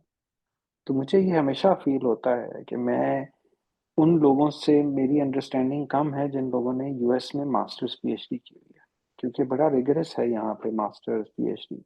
रिगरस का मतलब है मुश्किल है। मतलब आपको जिससे कहते हैं ना कि वो काफी पढ़ना पड़ता है, चीजों को समझना पड़ता है। यहाँ पे समझने पे बड़ा जोर है कि आप चीजों को समझें, उनको यूज करें। तो मुझे आज भी ये फील होता है कि यार अगर मैंने यूएस से पीएचडी की होती तो मुझे चीजों की ग्रिप मेरे पास ज्यादा अच्छी होती। तो उसकी आप देखें ना, दुनिया की टॉप यूनिवर्सिटीज इधर है। ये स्टैनफोर्ड है, बर्कले है, यूसी बर्कले है, एमआईटी है, जॉर्जिया टेक है, ठीक है। मतलब ये पूरी दुनिया की, यूटी ऑस्टिन, ये पूरी दुनिया में मशहूर यूनिवर्सिटी है। इनकी मशहूरियत की एक वजह है ना, ऐसा तो नहीं है कि वहाँ पे बिल्डिंग्स बहुत अच्छी हैं, स्विमिंग पूल्स हैं, जिम्स हैं, तो इस वजह से वो बहुत अच्छी हैं। उन्होंने अपने आप को इस्टेब्लिश किया है, उनके प्रोफेसर इतने अच्छे हैं। तो जब आप यहाँ आते हैं ना, आप उस प्रोफेसर से पढ़ रहे थे जिसने किताब लिखी होती है। ये बड़ा इम्पोर्टेंट, ये एक इसका ना पर्सपेक्टिव ही चेंज हो जाता है। अब हम पाकिस्तान में अगर आप देखें तो हम भी वही किताबें पढ़ते हैं। हमारी किताबें कोई ऐसी तो नहीं है कि जो पाकिस्तान में या चाइना में लिखी हैं। हम जनरली यूएस ऑथर्स की बुक्स पढ़ते हैं जिन्होंने मुख्तलिफ सब्जेक्ट्स की बुक्स लिखी हैं। लेकिन यहाँ पर जब आप जाते हैं तो आप जब वो सब्जेक्ट पढ़ रहे थे तो पता चलता है जो प्रोफेसर आपको पढ़ा रहे थे उसी ने ये किताब लिखी थी। क्योंकि ये प्रोफेसर कोई इतने पुराने तो नहीं है ना, मतलब ये बुक्स इन्होंने भी लास्ट 20-30 ईयर्स में या 10 ईयर्स में लिखी है। तो उसका एक पर्सपेक्टिव ही डिफरेंट होता है कि जिस प्रोफेसर ने वो किताब लिखी है वो अब आपको पढ़ा रहा है। तो उससे आपकी समझ, देखिए ना, आप हम हमारी चीजें लिमिटेड है ना, आप सारी चीजें हम खुद तो नहीं समझ सकते, हमें टीचर चाहिए होता है समझाने के लिए। इसलिए टीचर की इतनी इम्पोर्टेंस है। तो अगर टीचर इतना अच्छा हो तो आपको उतनी ही बेहतर समझ आती है। तो यहाँ पे टीचर्स उतने अच्छे हैं, फिर हम्म। पूरा सिस्टम है जिसकी वजह से फिर ये लोग आगे नोबेल प्राइज भी जीतते हैं और यूनिवर्सिटीज भी इनकी टॉप पे हैं। और अब हम्म। आप देखें ना, वो मैं अक्सर कहता हूँ दुनिया की सारी स्टार्टअप्स यहाँ क्यों बनती हैं? इसकी वजह एक तो टैलेंट है, दूसरा एक कल्चर है ना। आप देखें ना, टेस्ला भी यहाँ से शुरू हुई, उबर यहाँ से शुरू हुई, एप्पल का हेडक्वार्टर इधर है, गूगल का हेडक्वार्टर इधर है, फेसबुक का हेडक्वार्टर जिसे आप मेटा कहते हैं उसका हेडक्वार्टर इधर है। इनके बड़ी बड़े बड़े ऑफिस, रिसर्च सेंटर्स इधर हैं। कोई रीजन है कि वो सब यहाँ पर है? लेकिन हाँ, बहरहाल आपने अच्छा क्वेश्चन किया, तो that is where the difference comes. जी सर बिल्कुल, मतलब अगर वो दुनिया पे राज कर रहे हैं वो लोग तो उसके पीछे कोई रीज़न तो है ही है, और वो यही है कि उन्होंने बहुत पहले समझ लिया था कि हमें मेंटल मॉडल पे वर्क करना होगा। और उन्होंने ये समझ लिया था कि असल चीज़ एजुकेशन ही है, और अंडर द हुड चीज़ को समझना, तभी नई चीज़ें इन्वेंट होंगी। तो वो फिर वो नेटवर्क हमें नज़र भी आता है उनके पास। जी जी बिल्कुल, दैट्स राइट।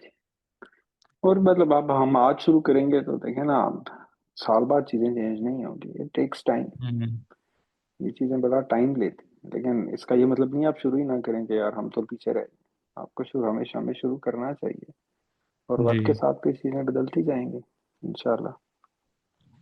जी सर, बिल्कुल। थैंक यू सर, जज़ाकल्लाह।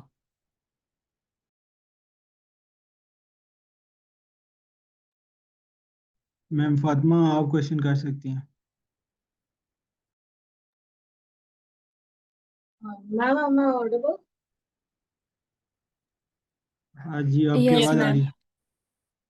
बस मेरा सवाल ये था कि अब हर किसी को ना 100% कोड्स या commands I mean most peoples को नहीं याद होगा, तो उसके लिए हम सर्च इंजन यूज कर सकते हैं ना?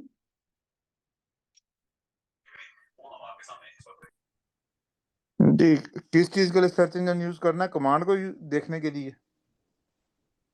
नहीं, जैसे कि अब मुझे कोई कमांड रन करानी है किसी, जैसे मैं कोई गेम बना रही हूँ और मैं चाहती हूँ कि उसमें एक दरवाजा एक लॉक से खुले, तो मैं जो है उसके लिए मुझे क्या कमांड रन करानी होगी, ये मैं जो है सर्च इंजन पे सर्च कर सकती हूँ।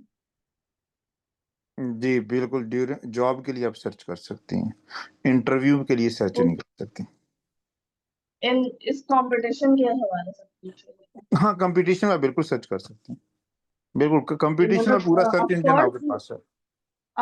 बिल्कुल कॉपी पेस्ट नहीं करेंगे, लेकिन लाइक नो हाउ ये कि आपका बिल्कुल आपको जो कंफर्म कर हमें दिया। काम करना है इसमें for what reason and what command should I use. जी बिल्कुल बिल्कुल आप कर सकते सर्च इंजन या एआई इस काम के लिए यूज कर सकते हैं, हैं। जी समझने के लिए कि व्हाट वी शुड और जी शुड नॉट यूज। जी बिल्कुल, आप बिल्कुल मेरा आपकी अप्रोच एक्सेस में तो ये है, बाकी आप उनकी पॉलिसीज देख सकते हैं। तो जो आई थिंक जो लास्ट ईयर पॉलिसी थी वो ये थी कि आप चैट जीपीटी से कोड ना लिखवा के पूरे का पूरा कॉपी पेस्ट कर दें, लेकिन सर्च इंजन तो यूज कर सकते हैं। जी, तो ये इस कंपटीशन के लिहाज से भी ठीक है और जॉब के से भी, लेकिन इंटरव्यूज में ऐसे नहीं कर सकते। इंटरव्यूज में ऐसे क्या पूछता है वो, एक हमसे उधर ही कोड करवाएंगे। हाँ जी बिल्कुल, उधर ही कोड करवाएंगे, बिल्कुल ओके, थैंक यू। सही है। तो इंटरव्यू में भी अगर आपने जॉब करनी है 1 लाख रुपए महीने वाली, तो उसमें भी आप सूडो कोड लिख सकती हैं कि एग्जैक्ट कोड ना लिखें। लेकिन अगर आपने 1 करोड़ पर मंथ वाली जॉब करनी है, फिर आपको कोड जबानी याद होना चाहिए। तो सूडो से क्या मतलब है?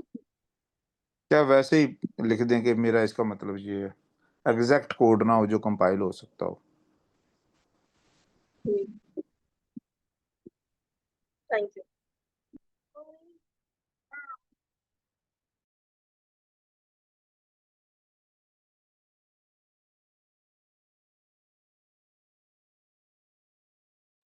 सर अहमद आप अपना क्वेश्चन कर सकते हैं।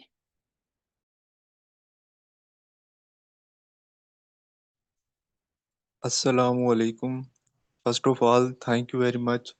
आपने इतना कीमती हमें बातें बताई और चीज़ें बताई। जैसे कि सर रिजवान गफ़ार ने बताया है कि बाहर के मुल्क का पर्सपेक्टिव, सोचने का उनका माइंडसेट, उनकी टीचिंग प्रैक्टिसेस वो बिल्कुल डिफरेंट है हमारे यहाँ से। तो उन्होंने डीप रिसर्च की हुई है हर चीज़ पे। तो जैसे कि मैं बैचलर ऑफ कंप्यूटर साइंस के फर्स्ट सेमेस्टर में हूँ। तो एक बच्चा जो कि नई शुरुआत कर रहा है, तो वो उनके माइंडसेट के साथ कैसे रिलेट कर सकता है? क्या ऐसी चीजें हैं जो कि एक नए आदमी को करनी चाहिए फील्ड के अंदर? जी, अगर मैं दोबारा फर्स्ट ईयर में चला जाऊं, जिंदगी दोबारा चांस दे दे, तो एक तो मैं रोजाना एक क्लास लूंगा आई कोड गुरु के ऊपर, और मैं हर महीने एक इंटरनेशनल हैकाथॉन में जाके काम करने की कोशिश करूंगा। तो मैं खुद ही मैच्योर होता जाऊंगा। तो अगर आप ये काम करते हैं तो 3rd ईयर के बाद आपका स्कॉलरशिप हो जाना चाहिए, और मास्टर के बाद आपकी यहाँ की दुनिया की टॉप की कंपनी में जॉब हो जानी चाहिए। जी, और मैं आपको कहूँगा कि चीज़ें समझें, ठीक है? ये जो होता है ना बेसिक अंडरस्टैंडिंग डेवलप करना, ये बहुत ज़रूरी है। और ये आप वक़्त के बाद आपको एहसास होता है, जिसमें मुझे आज कई दफ़ा एहसास होता है कि एक चीज़ जो मैंने नहीं समझी थी ना, मतलब कोई रीज़न थी नहीं समझ आई, टीचर ने नहीं समझाया या मैं लैग कर गया, वो कभी ना कभी सामने आती है, किसी इंटरव्यू में, जॉब में, जिंदगी में वो चीज़ सामने आ जाती है कि चीज़ मैंने समझी नहीं थी। तो हमारा जो सिलेबस है ना, ज़ाहिर बात है, मैं पहले भी कह रहा था, ये किसी टीचर ने तो नहीं बनाया ना बैठ के, ओवर पीरियड ऑफ टाइम ये इवॉल्व हुआ है। और अगर आप हमारा सिलेबस देखें और यहाँ पर आके स्टैनफोर्ड का सिलेबस देखें तो चीज़ें एक ही जैसी पढ़ाई जा रही होती हैं। ऐसा नहीं है कि हम बहुत डिफरेंट चीज़ें बनाते हैं, पढ़ाते हैं जो स्टैनफोर्ड में नहीं पढ़ाई जाती। लेकिन आपने ना चीज़ों की बेसिक अंडरस्टैंडिंग डेवलप करनी है, उसके लिए कोशिश करनी है। अपने टीचर से बार बार पूछें अगर नहीं समझ आ रही खुद। अब तो इंटरनेट पे चीज़ें इतनी ज़्यादा अवेलेबल है, ये चैट जीपीटी और एलएलएम से चीज़ें और आसान हो गई हैं। आप पूछें तो वो आपको सारी चीज़ें पूरी डिटेल से बता देते हैं। पहले हमें सर्च करना पड़ता था, अब तो उससे भी वो भी काफ़ी चीज़ रिजॉल्व हो गई है कि आप सर्च ना करें, आप सिर्फ तो ना बेसिक अंडरस्टैंडिंग डेवलप करें। जो भी चीज़ करें उसको समझें पूरा। जिस तरह डॉक्टर ज़फ़र कह रहे थे, कोडिंग करें, मतलब हाई कोड गुरु पे आ जाएँ या खुद चीज़ों को ना इम्प्लीमेंट करें। कोडिंग यही है ना, जो चीज़ आपने समझी, आपने डीएसए में एक एल्गोरिदम पढ़ा, उसको आपने इम्प्लीमेंट करना है, उसको देखना है कि इसमें क्या वेरिएशंस हैं, क्या है। तो बेसिक अंडरस्टैंडिंग अगर आपकी हो जाए, और यहाँ इंटरव्यूज़ में यही होता है, लोग आपसे बेसिक बेसिक सवाल करते हैं। मतलब हम जब अभी भी इंटरव्यूज़ देते हैं, अब 20-20 साल एक्सपीरियंस हो गया है, तो वो बैचलर्स के या मास्टर्स के बेसिक कॉन्सेप्ट्स पूछते हैं, पीएचडी लेवल की रिसर्च नहीं पूछते वो। ठीक है? और अभी भी आप ये जो लीड कोड के भी क्वेश्चन हैं, अगर आप देखें, ये कोई बहुत एडवांस क्वेश्चंस नहीं है ये। बेसिक चीज़ें वो आपकी टेस्ट करते हैं। तो अगर आपकी बेसिक स्ट्रांग है तो आप ज़िंदगी में बहुत आगे जाते हैं। अगर आपकी बेसिक्स वीक है ना, तो फिर कहीं न कहीं जाके आपको ब्रेक लगती है। आपको गूगल में भी जॉब मिल जाएगी, ठीक है? लेकिन एक जगह आके ब्रेक लग जाएगी, जब आप सिर्फ एक मीटिंग में बोल रहे होंगे, जब आप एक प्रोजेक्ट कर रहे होंगे, वहाँ पर किसी बेसिक चीज़ ना आने की वजह से आप कोई गलती करेंगे, तो वो चीज़ सामने आती है। तो बेसिक्स पे ज़रूर अपना फ़ोकस करें। आप फर्स्ट ईयर में हैं माशाल्लाह, आपके पास आगे 4 साल पड़े हुए हैं। ज़रूर कोशिश करें, जीपीए अच्छा लें। बाकी ये हैकाथॉन्स, कोडिंग, ये देखें, ये आपके प्रोफाइल को हेल्प करेंगे। लेकिन एजुकेशन वाइज अगर आपने स्ट्रांग होना है ना, तो अपनी बेसिक्स पे ज़रूर फोकस करें, चीज़ें समझें। चलें, थैंक यू। सर सर्वकाश वफाद, आप क्वेश्चन कर लें। अस्सलाम वालेकुम सर, रिजवान से ही मेरा क्वेश्चन है कि ये जो मतलब जैसे कि लीड कोड पे प्रॉब्लम्स वगैरह होती हैं, उनमें मोस्ट ऑफ द टाइम हम मतलब हर एक क्वेश्चन में कोई ना कोई स्पेसिफिक स्ट्रेटजी यूज कर रहे होते हैं जो कि नॉर्मली प्रोबेबली हम यूज नहीं करेंगे। तो इन अ सेंस अगर आप मतलब लीड कोड के प्रॉब्लम सॉल्व कर रहे हैं तो मोस्ट ऑफ द टाइम आप जितने भी सॉल्यूशंस बना रहे हैं उनमें वो जो ट्रिक आपने यूज़ की है उस ट्रिक के बगैर उसका जो कम्प्लेक्सिटी है या उसके जो टाइम कम्प्लेक्सिटी है वो आप कम नहीं कर सकते हैं उस। तो अब अगर आपने उसको मतलब कि उसी प्रॉब्लम को किसी इंटरव्यू में सॉल्व करना है तो you will have to remember that specific trick, जिस ट्रिक को अगेन हम प्रोबेबली कहीं पे जब हम एक्चुअल किसी प्रोजेक्ट पे काम कर रहे हैं तो यूज़ नहीं कर रहे होंगे। तो उस सेंस में इसका मतलब क्या इम्पैक्ट है, ये जो लीड कोड पे हम प्रॉब्लम सॉल्व करते हैं उसका क्या इम्पैक्ट है उस सेंस में? यार देखिए, ये मतलब हम भी एक ज़माने में पढ़ते हुए सोचते होते थे कि ये जो हम पढ़ेंगे तो हम यूज़ करेंगे नहीं। मतलब ये हमारी जनरल परसेप्शन होती है कि ये जो सब्जेक्ट हम पढ़ रहे हैं, ये चीज़ तो जब हम वो जॉब में जाएंगे तो यूज़ होगी नहीं। और है, मतलब आपने 130-140 क्रेडिट आवर्स लेते हैं आप बैचलर्स में, वो हर सब्जेक्ट तो नहीं यूज़ होता। लेकिन ये जो लीड कोड की है ना बेसिक्स, ये आपके आपके आपके प्रोजेक्ट में डायरेक्टली शायद कभी यूज़ ना हो रही हो कोई स्पेसिफिक चीज़, लेकिन इसकी वेरिएंट ज़रूर यूज़ हो रही होती हैं। तो जब आप के अंदर ये अंडरस्टैंडिंग आ जाती है ना कि आपने ब्रूट फोर्स से एक चीज़ नहीं करनी, बल्कि आपने इसको थोड़ा-सा ऑप्टिमाइज़ करना है, आपने उसको थोड़ा-सा बेहतर करना है, तो वो चीज़ फिर आप अपने प्रोजेक्ट्स में भी यूज़ करते हैं। वो माइंडसेट आ जाता है ना कि यार ये चीज़ सिर्फ़ इस तरह सॉल्व नहीं होती, इसके मुख्तलिफ वेरिएंट्स हैं। और ये प्रैक्टिस आपको ये चीज़ करवाती है, ठीक है? जब आप ज़्यादा प्रैक्टिस करते हैं, ज़्यादा लीड कोड के क्वेश्चन सॉल्व करते हैं या ज़्यादा प्रैक्टिस करते हैं, तो आपके अंदर वो इंट्यूशन डेवलप होती है कि यार जब मेरे पास एक प्रॉब्लम आता है ना, तो मैंने उसके एक तो 2-3 तरीके से इसको सॉल्व करना है और फिर मैंने उसमें से बेस्ट तरीका उठाना है, ठीक है? जिसकी टाइम कॉम्प्लेक्सिटी भी कम हो, जिसकी स्पेस कॉम्प्लेक्सिटी भी कम हो।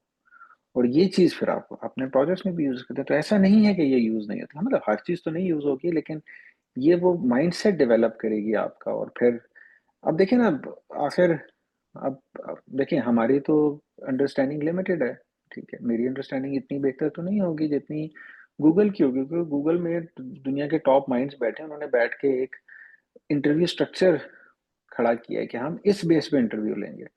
तो उसकी कोई रीज़न है ना कि वो क्यों लीड कोड की और ये क्वेश्चन सॉल्व करवाते हैं।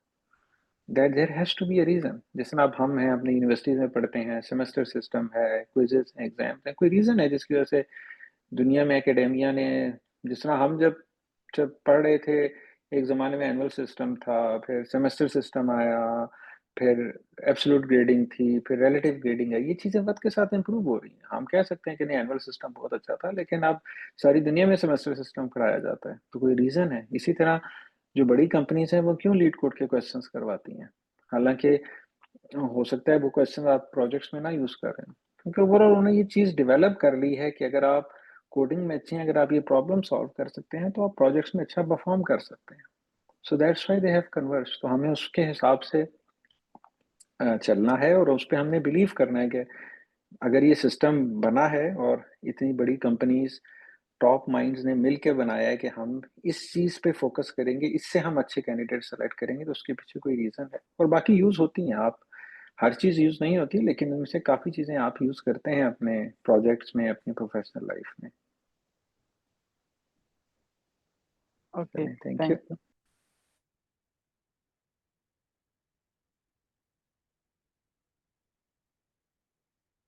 रहेब आप अपन क्वेश्चन कर सकते हैं। अस्सलाम वालेकुम सर, मेरा एक क्वेश्चन है कि मैं आईसीएस पार्ट 2 का स्टूडेंट हूँ, इंटरमीडिएट का। और मैं हर माह, जिस तरह सर ने कहा है कि आप हैकाथॉन को ज्वाइन कर सकते हो, मैं हर माह किसी ना किसी हैकाथॉन के अंदर इनरोल करता हूँ, बट मुझे कोई भी टीममेट नहीं मिलता, बिकॉज आई एम बिगिनर। तो इस वजह से, और फिर एंड के 2 दिन के अंदर मुझे अपना प्रोजेक्ट सोलो ही सबमिट करवाना पड़ता है। तो ये किस तरह हम टीममेट ढूंढ सकते हैं? और I am very grateful to I code guru के इतना अच्छा गाइड करते हैं। Thank you so much. अच्छा, ये भाई, आप इंटरनेशनल हैकाथॉन की बात कर रहे हैं या लोकल हैकाथॉन की बात कर रहे हैं? सर मैं डेव पोस्ट पे अभी लोकल ही करता हूँ हैकाथॉन्स में ज्वाइन। एक दो मैंने पाकिस्तान पाकिस्तानी हैकाथॉन में जाते हैं? Yes sir.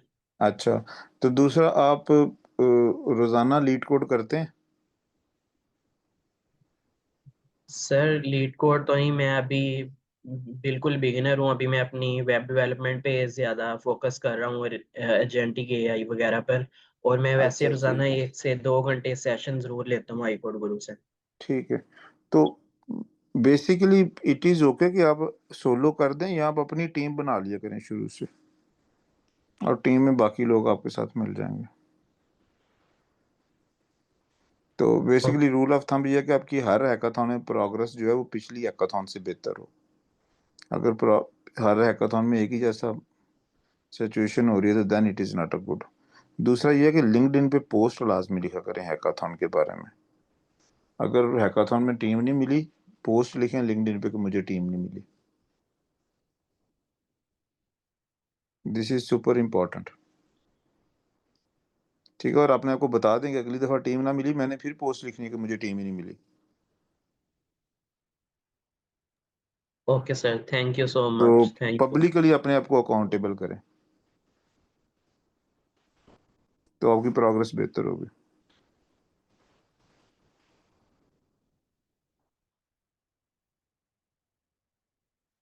अच्छा, ये चैट में क्वेश्चन है एक कि मैं नॉन टेक बैकग्राउंड से हूँ, मैथमेटिक्स से हूँ, मुझे तो बेसिक पाइथन आती है, तो मैं प्रॉम्प्ट इंजीनियरिंग से करती हूँ।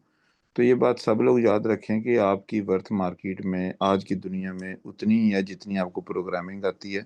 अगर आपको प्रोग्रामिंग नहीं आती तो आपकी वर्थ ज़ीरो है, बेशक आप मैथ से हो, केमिस्ट्री से हो या इंजीनियरिंग से हो। तो tell yourself if you want कि आपको अच्छी सैलरी मिले, अच्छी कंपनी मिले, अच्छी यूनिवर्सिटी आपको फंडिंग दे, तो आपको प्रोग्रामिंग अच्छी आनी चाहिए। दूसरा क्वेश्चन है कि अगर हम प्रॉब्लम गलत कर दें तो सर्टिफिकेट मिलेगा। ये बात याद रखें कि आपकी बीएस की डिग्री के अलावा किसी सर्टिफिकेट की, किसी कोर्स के सर्टिफिकेट की, किसी चीज़ की कोई वर्थ नहीं होती। अगर आप सर्टिफिकेट के लिए जाना चाह रहे हैं इन हैकाथॉन्स में तो बिल्कुल ना जाएं। अपने इंटरनेट से अपनी पसंद का टेम्पलेट चूज करके अपनी पसंद का सर्टिफिकेट बनाएं, उसे खुद ही साइन कर लें। उसकी वही वर्थ होगी जो किसी हैकाथॉन के सर्टिफिकेट की होती है। तो आपने जो साल में 12 हैकाथॉन में जाना है वो एक ही दफ़ा 12 टेम्पलेट डाउन करें, 12 डिफरेंट सर्टिफिकेट रखें, खुद ही नाम रख लें एक डमी सा हैकाथॉन का, तो वो प्रिंट करवा लें, फिर उसे फ्रेम करवा के दीवार पे लगा लें अगर खुश होते हैं इस तरह से आप। लेकिन अदरवाइज सर्टिफिकेट्स की कोई इंपॉर्टेंस नहीं होती। तो ये बात आप लोगों को क्लियर होनी चाहिए कि हम हैकाथॉन में इसलिए नहीं जाते कि हम सर्टिफिकेट लें, और ना इस सर्टिफिकेट की कोई ज़रूरत होती है, इसलिए जाते हैं कि हम टेक्निकली बेहतर हो सकें। Excuse me sir. जी सर जब भी हम कहीं पे लिखते हैं अपनी प्रोफाइल में कि हमने इस कंपटीशन में पार्टिसिपेट किया था, तो हमें उसे प्रूफ नहीं करना पड़ता। लाइक इस तरह तो कोई भी लिख सकता है कि मैंने इस हाँ, तो कंपटीशन में लिख लें, पार्टिसिपेट किया। बिल्कुल बिल्कुल लिखें। प्रोफेसर उसी टाइम पूछेगा, प्रोफेसर को 2 मिनट में पता चल जाएगा कि ये सही है कि नहीं है। आप लिख सकते हैं।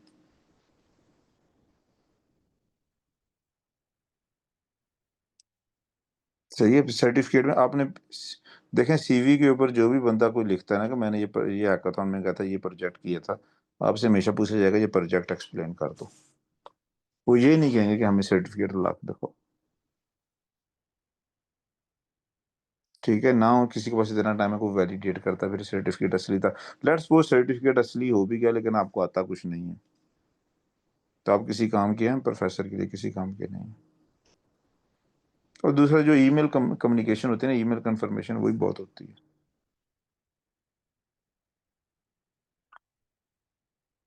तो आपका असल सर्टिफिकेट है कि आपको वो प्रोजेक्ट अच्छा आता है, आप उसे एक्सप्लेन अच्छे तरीके से कर रहे हैं।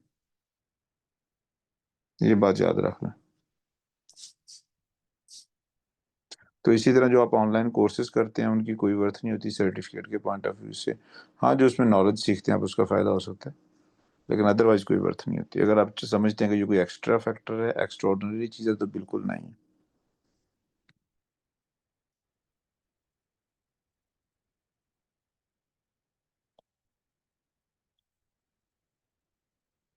जी किसी और साथी question?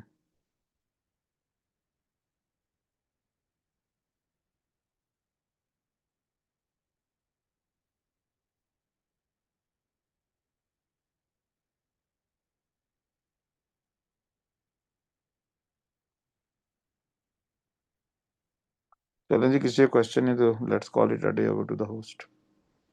Thanks very much for joining in large numbers. Thank you so much sir, sir Zafar thank and you sir sir. Rizwan for joining.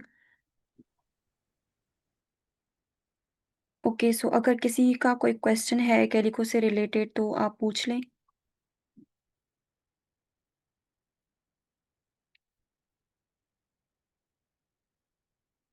Okay, एक और चीज़ आई हैव टू ऐड के मोस्ट प्रोबेबली मंडे से जो है वो आप जो है ना वो हम इसकी कैलिको की प्रिपरेशन के लिए एक जो है वो ट्रेनिंग सेशंस एक वीक का रन करेंगे।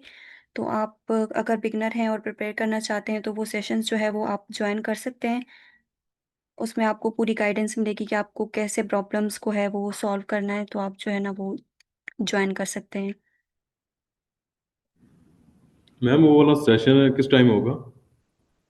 सर टाइमिंग और डे जो है वो आपको स्लैक पर जब अनाउंस होगा तब जो है ना वो आप देख सकते हैं। ठीक है।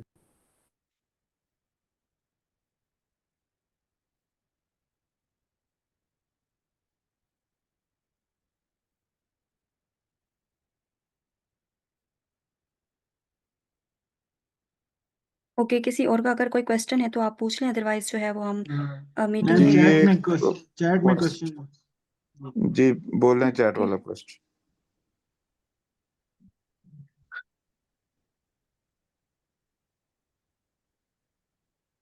मैम क्वेश्चन है, ये बता दें कि in coding interviews we have to write the efficient code mean space and time wise और नॉट। जी, अपने आप से ये पूछें कि अगर आपको महीने की 1 करोड़ पर मंथ की सैलरी हो तो क्या आप 200 क्वेश्चनों का कोड इस तरह रट सकते हैं कि वो एफिशिएंट हो? और ये 2 महीने में हो जाता सारा। तो क्या आप 2 महीने कोडिंग अच्छी करने पे लगा सकते हैं अगर आपको 1 करोड़ पर मंथ की सैलरी हो? तो of course you have to write not the efficient code, best code on the planet, otherwise you don't deserve it. अच्छा, ये चैट में क्वेश्चन है कि my FYP idea is app through which the daily wage workers connect with people, what do you think it is a good idea? If I want to do masters in abroad it will help me और not? देखें, ये जो idea है ये अच्छा हो या बुरा हो इससे कोई फर्क नहीं पड़ना, क्योंकि FYP एक बहुत छोटी चीज है। FYP की बेस पे आप किसी को स्कॉलरशिप लेते हुए नहीं देखेंगे, ना पिछले 70 साल में किसी को मिला है। क्यों? FYP बहुत छोटी चीज है। हम कहते हैं कि आप हर महीने एक इंटरनेशनल हैकाथॉन में जाके इंटरनेशनल अननोन लोगों की टीम में एक अननोन नया प्रोडक्ट बनाए। तो 4 सालों में कितने प्रोडक्ट हो गए? 48 प्रोजेक्ट्स। वो इतने ज्यादा प्रोजेक्ट्स हैं कि आपको टेक्निकली अच्छा कर देंगे। Simple FYP is too small a thing to improve you. Excuse me sir, मेरा एक और क्वेश्चन है। जी, मैं फिफ्थ सेमेस्टर में हूँ, बट मुझे स्टार्ट से ही बताया गया था कि FYP को बहुत इंपॉर्टेंस होती है और उसको बहुत टाइम इन्वेस्ट करना चाहिए। बट आपकी बातों से मुझे लग रहा है कि ये तो हम हफ्ते में भी कर सकते हैं, बाकी चीजों को FYP इम्पोर्टेंस। करना ही हफ्ते में चाहिए। देखें, मैं आपको 2 सिनेरियो देता हूँ। एक बंदा जो 6 महीने में FYP करता है, 6 महीने टकरे मार मार के आगे पीछे, लेट्स सपोज उसने कोई अच्छी चीज भी बना ली। एक बंदा जो 1 हफ्ते में FYP करता है और बाकी वो 5 महीने और 3 हफ्ते गूगल के इंटरव्यू की तैयारी कर लेता है, और इतनी तैयारी कर लेता है गूगल का इंटरव्यू क्लियर कर सके। तो गूगल किसको रखेगा? दूसरे वाले बंदे। ऑफ कोर्स, क्योंकि जो बड़ी कंपनीज का इंटरव्यू है वो इंडिपेंडेंट होता है FYP के थ्रू। FYP is a waste of time in current curriculum of Pakistan. ये मैं आपको बड़ी जिम्मेदारी से बता रहा हूँ। और ये मुझे पता है कि ये this is against what people normally believe, लेकिन ऑब्वियसली हम वो कहते हैं जो हमें सही लगता है, जो हमारा अपना एक्सपीरियंस है। जी जी बिल्कुल, और मैं भी इसमें ऐड करूंगा कि वाकई ये इंटरव्यू की इम्पोर्टेंस पड़ी है। लेकिन मैम जो आप बात कर रही हैं ना, देखिए आप अपने रिज्यूमे पे ना अपना FYP लिखते हैं, प्रोफेसर भी आपसे पूछते हैं आपने FYP क्या किया था। तो उस लिहाज से इंटरव्यू की बहुत इंपॉर्टेंस है, लेकिन FYP को भी आपको इतना लाइटली नहीं लेना चाहिए। आप देखिए, आप रिज्यूमे पे अपने बैचलर्स का क्या लिख सकते हैं? आप अपना GPA लिख सकते हैं, अपनी यूनिवर्सिटी का नाम लिख सकते हैं। इसके बाद आप सिर्फ FYP लिख सकते हैं और आप कोई चीज़ नहीं लिख सकते। आप नहीं लिख सकते मैंने सॉफ्टवेयर इंजीनियरिंग की, मैंने डाटा स्ट्रक्चर्स पढ़ा, मैंने डाटा स्ट्रक्चर्स में GPA 4 लिया, या मैंने ये चीज़ें आप नहीं लिख सकते। मतलब कोई पढ़ता नहीं है इस पे। तो FYP पे बहुत ज़्यादा जोर ना लगाएं। मतलब ऐसा ना हो कि आपने FYP पे इतना जोर लगा दिया कि वो बिल्कुल बात डॉक्टर जफर जो कह रहे हैं सही है कि आपको अपने इंटरव्यू की प्रिपरेशन करनी चाहिए, लेकिन FYP को लाइट भी मत लें। ये this is something which is on your resume और प्रोफेसर्स पूछते हैं आपने FYP में क्या किया था। FYP अच्छा सेलेक्ट करना बड़ा मुश्किल काम है, राइट? क्योंकि जब हम भी कर रहे थे आज से 20 साल पहले, तो लोग ये कहते थे बहुत अच्छा FYP करो। मतलब ये एक मिथ है जो शुरू से है, ऐसा नहीं है कि अब है या पहले नहीं थी। और अच्छा FYP मिलता नहीं था, कोई बताता नहीं था कौन सा करो, बस सब कहते थे बड़ा अच्छा करो, बड़ा अच्छा करो, बहुत अच्छा। अब कहाँ से आप इतना अच्छा FYP ढूंढ के लाए? तो उसमें ये हैकाथॉन्स, कोडिंग कंपटीशन आपकी बड़ी हेल्प करते हैं। यहाँ से आप आइडिया ले लें, ठीक है, उस पर थोड़ा सा डेवलप कर लें। जरूरी नहीं है आप 6 महीने लगाएं, थोड़ा सा टाइम लगाएं उस पर, लेकिन उस इन हैकाथॉन्स कोडिंग कंपटीशन से लें एक आइडिया, और उसको कुछ तो पार्शली डेवलप हुआ होगा, उसका थोड़ा सा और डेवलप कर लें। लेकिन इससे देखें ना, एक आपका जो FYP है वो थोड़ा सा करंट होगा उन चीज़ों पे जिस वक्त आप लोग काम कर रहे हैं, बजाय इसके कि आप एक क्लासिकल सा उठा लें FYP जो पिछले 20 साल में 10,000 स्टूडेंट्स कर चुके हैं। तो उसकी इतनी इंपॉर्टेंस भी नहीं होगी, वो तो एक सेमेस्टर प्रोजेक्ट बन जाता है। मतलब अगर एक चीज़ बहुत ज़्यादा दफ़ा हो चुकी है ना, तो वो एक सेमेस्टर प्रोजेक्ट बन जाता है, फिर लोग उस पे इतना इंटरेस्ट नहीं लेते। प्रोफ़ेसर्स भी एफवाईपी का इसलिए पूछते हैं कि आपने कोई नया काम किया होगा, मतलब अगर आपने कोई बड़ा ही क्लासिकल सा काम कर लिया है, वो कि उसको तो प्रोफ़ेसर को भी पता है कि यार ये काम पहले 10 दफ़ा हुआ है, पता नहीं आपने खुद किया था या किसी से कर पूछ के कर लिया, तो वो दैट डज़न्ट डेवलप दैट। तो इसमें हैकाथॉन्स, कोडिंग कॉम्पिटिशन्स, ये चीज़ हैकाथॉन्स बड़ा रोल प्ले करते हैं कि वहाँ से आप, जिस तरह मैं अक्सर कहता हूँ, आप हैकाथॉन्स में जाएँ, अपना प्रोजेक्ट भी करें, लेकिन बाद में जाके वो प्रेजेंटेशन सुने जो टॉप लोग दे रहे हैं, जो पहले 5 प्राइजेस जिन्होंने जीते हैं, उनकी प्रेजेंटेशन सुने, उनका आइडिया देखें, देखें कि वो आइडिया पिक कर सकते हैं, उनसे बात करें कि मैंने इसको आगे लेके चलना है, मैंने एफआईपी में लेके जाना है, क्या मैं लेके जा सकती हूँ या लेके जा सकता हूँ? उनसे लें, उनसे परमिशन लें और कंटिन्यू करें, थोड़ा सा काम करें, and that will be a good project, right? आपका टाइम भी बहुत नहीं लगेगा, आपको अपने इंटरव्यू की तैयारी में भी बहुत ज़्यादा टाइम मिल सकता है, लेकिन आपका एफआईपी भी थोड़ा बेहतर हो जाएगा। That's where it will that would help you. तो उसमें ये ज़रूर इस तरफ अच्छा, इसमें फोकस करें। जी मैं एक और एस्पेक्ट से एक्सप्लेन करता हूँ, ठीक है? क्या टाइपिंग स्पीड अच्छी होनी चाहिए या एफवाईपी अच्छा होना चाहिए? Typing speed. हाँ बिल्कुल, क्योंकि टाइपिंग स्पीड अच्छी होगी तो आपका जो 6 महीने का एफवाईपी है वो हो सकता है 4 महीने में। सर अच्छा, मेरा एक और क्वेश्चन है, जब आप मुझे कहते हैं कि बात पूरी इंटरव्यू कर की लेने दें, बात प्रिपरेशन। कर लेने दें मुझे। क्या आपका एफवाईपी अच्छा होना चाहिए या आपका लीड कोड अच्छा होना चाहिए? Leet code. आपको अगर किसी बंदे का लीड कोड अच्छा है ना, तो वो 6 महीने वाला एफवाईपी 2 हफ्ते में बना लेगा, और ये बिल्कुल एग्जैजरेशन नहीं, ठीक है? कि नॉर्मली जब मैं लीड कोड मैंने नहीं किया हुआ था, मैं जितना काम दिन में 12 घंटे में करता था, लीड कोड अच्छा करने के बाद मैं वही काम दिन में 2 घंटे में कर लेता हूँ। तो पाकिस्तान में जो एफवाईपी में 6 महीने बंदा लगाता है ना, वो 6 महीने नॉर्मली इसलिए लग रहे होते हैं कि वो कोडिंग के साथ टकरे मार रहा होता है, टाइपिंग स्पीड भी स्लो होती है, कोडिंग भी नहीं आती, तो टाइम बहुत ज़्यादा लगता है।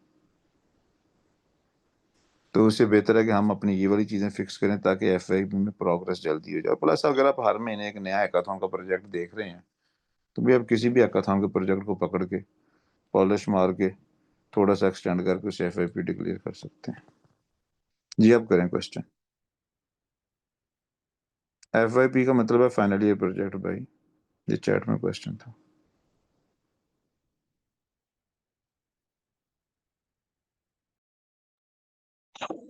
सर मेरा क्वेश्चन ये था कि आपने लीड कोड पे बहुत इंपॉर्टेंस दी है, मैंने 3-4 सेशन अटेंड किया, इससे मुझे पता लग गया लीड कोड बहुत इंपॉर्टेंट है। बट अभी आपने बोला कि इंटरव्यू की प्रिपरेशन करें, तो इंटरव्यू की प्रिपरेशन में सिर्फ लीड कोड आता है या इसके अलावा भी आप किसी और चीज की जी, जो डालते हैं? 90% टाइम प्रिपरेशन का लगता है ना, वो लीड कोड पे लगता है। तो आप समझ लें कि इंटरव्यू की प्रिपरेशन सिर्फ लीड कोड ही है फिलहाल। सबसे बड़ा हाथी यही है जिसे आपने काबू करना, बाकी चीजें दिनों में हो जाती हैं। सर जो बाकी चीजें होती हैं, प्रेशर हैंडलिंग और वो ये, तो इसकी भी तैयारी आई कोड गुरु पे कराई जाती है? हम सब कुछ तैयार करवाते हैं। Okay sir. से अभी फैंग के सेशन चल रहे थे, तो उनमें वो सिस्टम डिजाइन की बातें कर रहे थे, जो सिस्टम डिजाइन लेटेस्ट हो रहा है इस वक्त गूगल के इंटरव्यूज में। तो हमारे सारे सेशन चल रहे होते हैं। बाकी आप यहाँ पे पढ़ाएं तो आपको प्रेशर हैंडलिंग वगैरह आ जाएगी, कम्युनिकेशंस आपकी बेहतर हो जाएंगे। Okay sir, thank you. Welcome.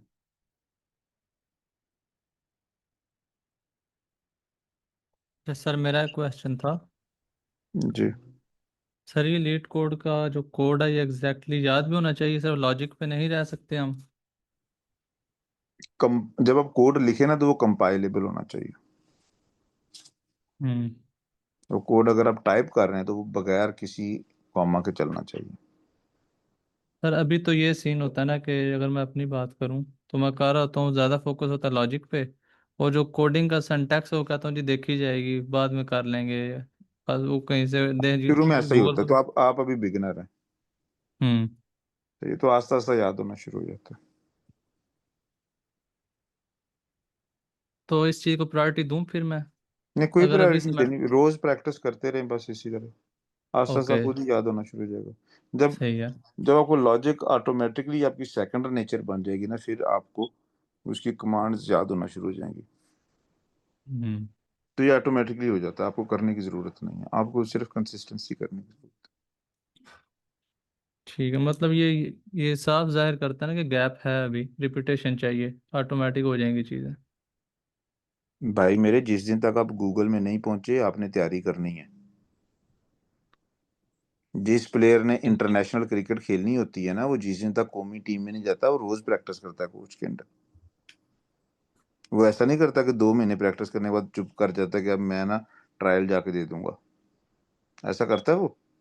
नहीं सर। हाँ, तो आपने ये काम, ये आपकी रोज की रूटीन है।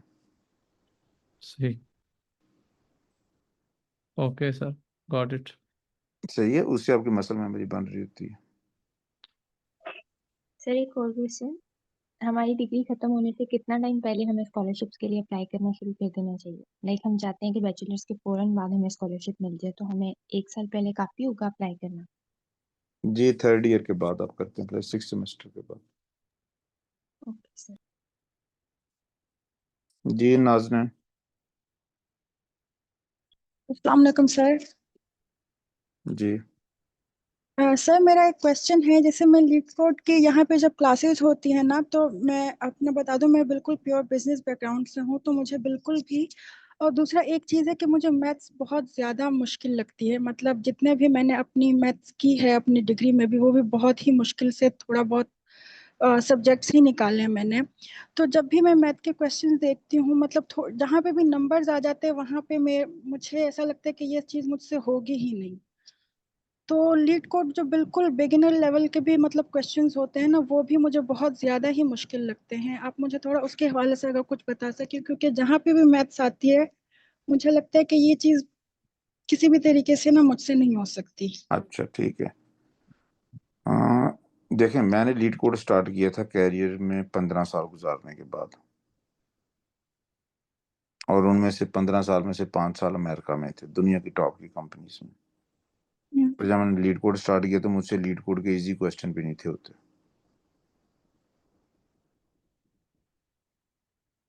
राइट, इट इज एक्सपेक्टेड के नहीं होंगे। आप जब 200-300 सवाल कर लेंगी उसके बाद आपका दिमाग चलना शुरू होगा, उससे पहले नहीं होगा। ये बात आपको क्लियर हो गई है? जी सर, मैं ये बात तो मतलब जी सर, मैं आपकी बात समझ रही हूँ, लेकिन मुझे जब मैं वो मतलब स्क्रीन देख रही होती हूँ ना, जैसे क्या कहते हैं आई कोड गुरु पे जो मतलब कि जो है ना सेशन हो रहा होता है, मुझे A to Z कोई एक चीज भी उसमें मुझे समझ में नहीं आ रही होती कि ये क्या कर रहे हैं। जो वो बात अच्छा, कर रहे होते हैं वो जी तक जी जी, मुझे मतलब समझ में नहीं आती कि वो बिल्कुल। आपको करना क्वेश्चन क्या समझ चाह रहे में हैं, आता, कहना क्या चाह क्वेश्चन रहे हैं। समझ में आता है आपको? टू बी वेरी ऑनेस्ट, मुझे उनका क्वेश्चन भी नहीं समझ में आता कि वो मुझे सॉल्व क्या जबरदस्त। करने को बोल रहे होते हैं। सही है। तो आपको पाइथन आती है बेसिक?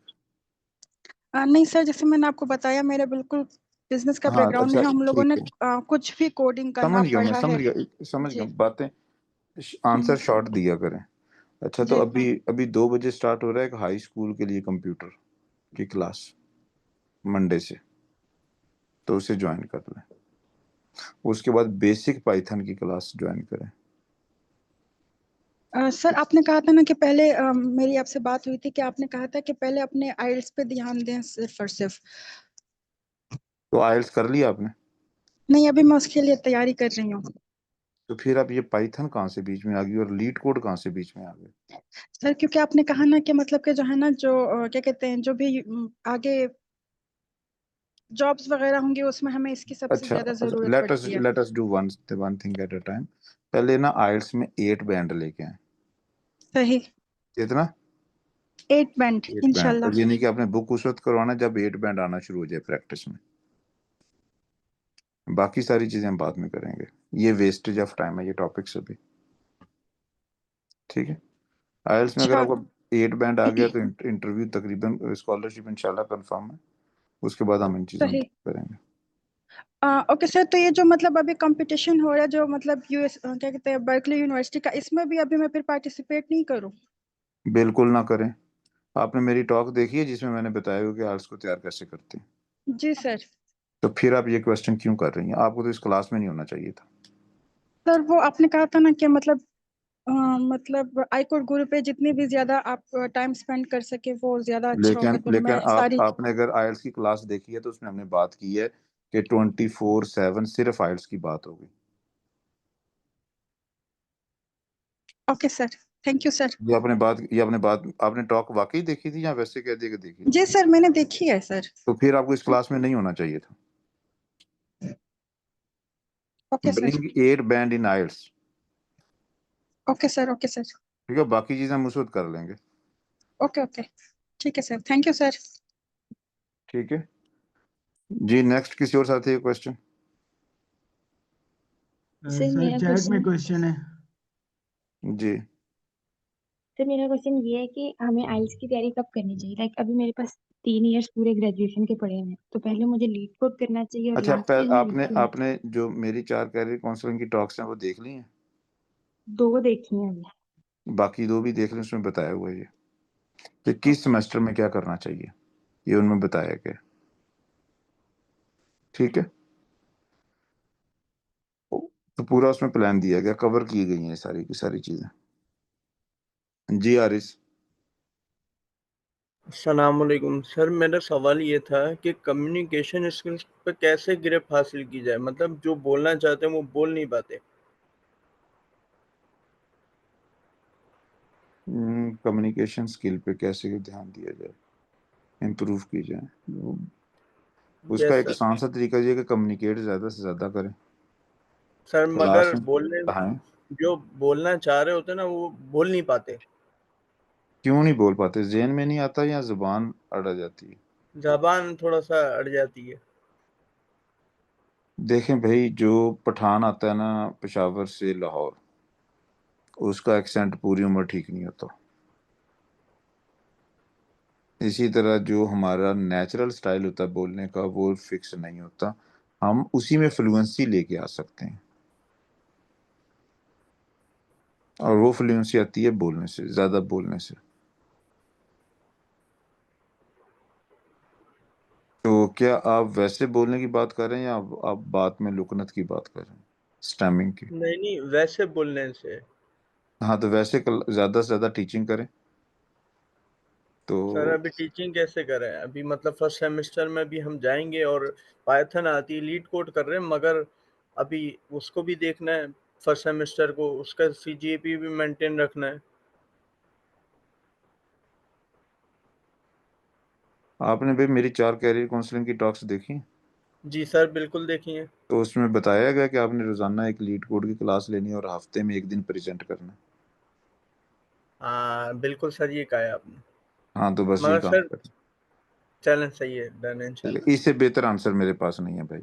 बिल्कुल बिल्कुल सर। सही है, मुझे ये बात समझ में आती है।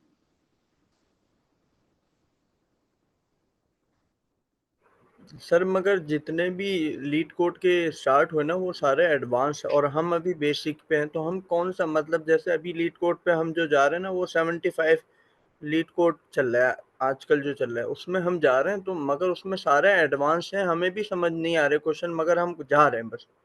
तो हम तो कैसे आप जबरदस्त काम कर रहे हैं, वरना अपना स्टार्ट कर लें। अपना कैसे स्टार्ट करें, पता ही नहीं है सर। तो भाई फिर उतने दिन सीख लें, या पढ़ना शुरू कर दें या पढ़ाना शुरू कर दें, तीसरा कोई तरीका नहीं है भाई। सर पढ़ने के बाद कैसे बिल्डअप करें अपने आप को, मतलब पढ़ाने के लिए? पढ़ने के बाद पहले इतनी क्लासें पढ़ें कि आपको वो चीज़ समझ आ जाए, फिर वो पढ़ा दें। Thank you sir. सही है। जी तो सर। ये बिल्कुल क्या कहते हैं कि जब आपको चीज़ें आ जाएंगी तो आस्ता आस्ता आपको खुद ही फीलिंग होना शुरू हो जाएगी।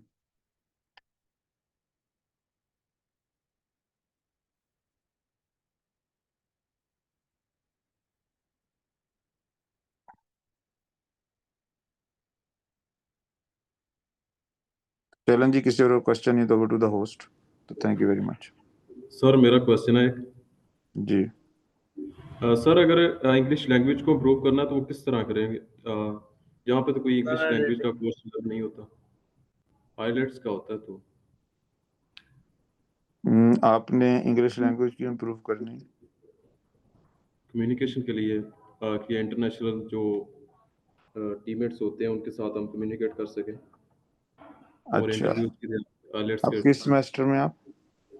सर मैं अभी जो ना ICS पार्ट 1 में हूँ, बहुत बिगनर लेवल अच्छा, पर, तो फिर आप इंग्लिश इंप्रूव ना करें, जब यूनिवर्सिटी में आएंगे ना फिर इस पे बात करेंगे। जी सर, शुक्रिया। तो ये फिलहाल कोडिंग पे दे, तो मैं जी जब उस ठीक वक्त आपको टिप्स दूंगा तो फायदा देंगी, लेकिन अभी अभी बेशक ना करें। ठीक। ठीक है जी, किसी और साथी का question?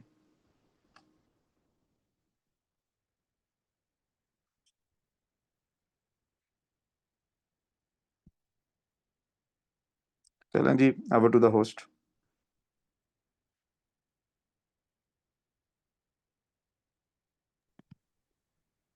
Okay, thank you sir Zafar and sir Rizwan for your guidance. किसी और का कोई क्वेश्चन नहीं है तो हम जो है वो मीटिंग एंड करते हैं। Thank you so much everyone for joining. अल्लाह हाफिज। ओके जी, अल्लाह हाफिज़। अल्लाह हाफिज।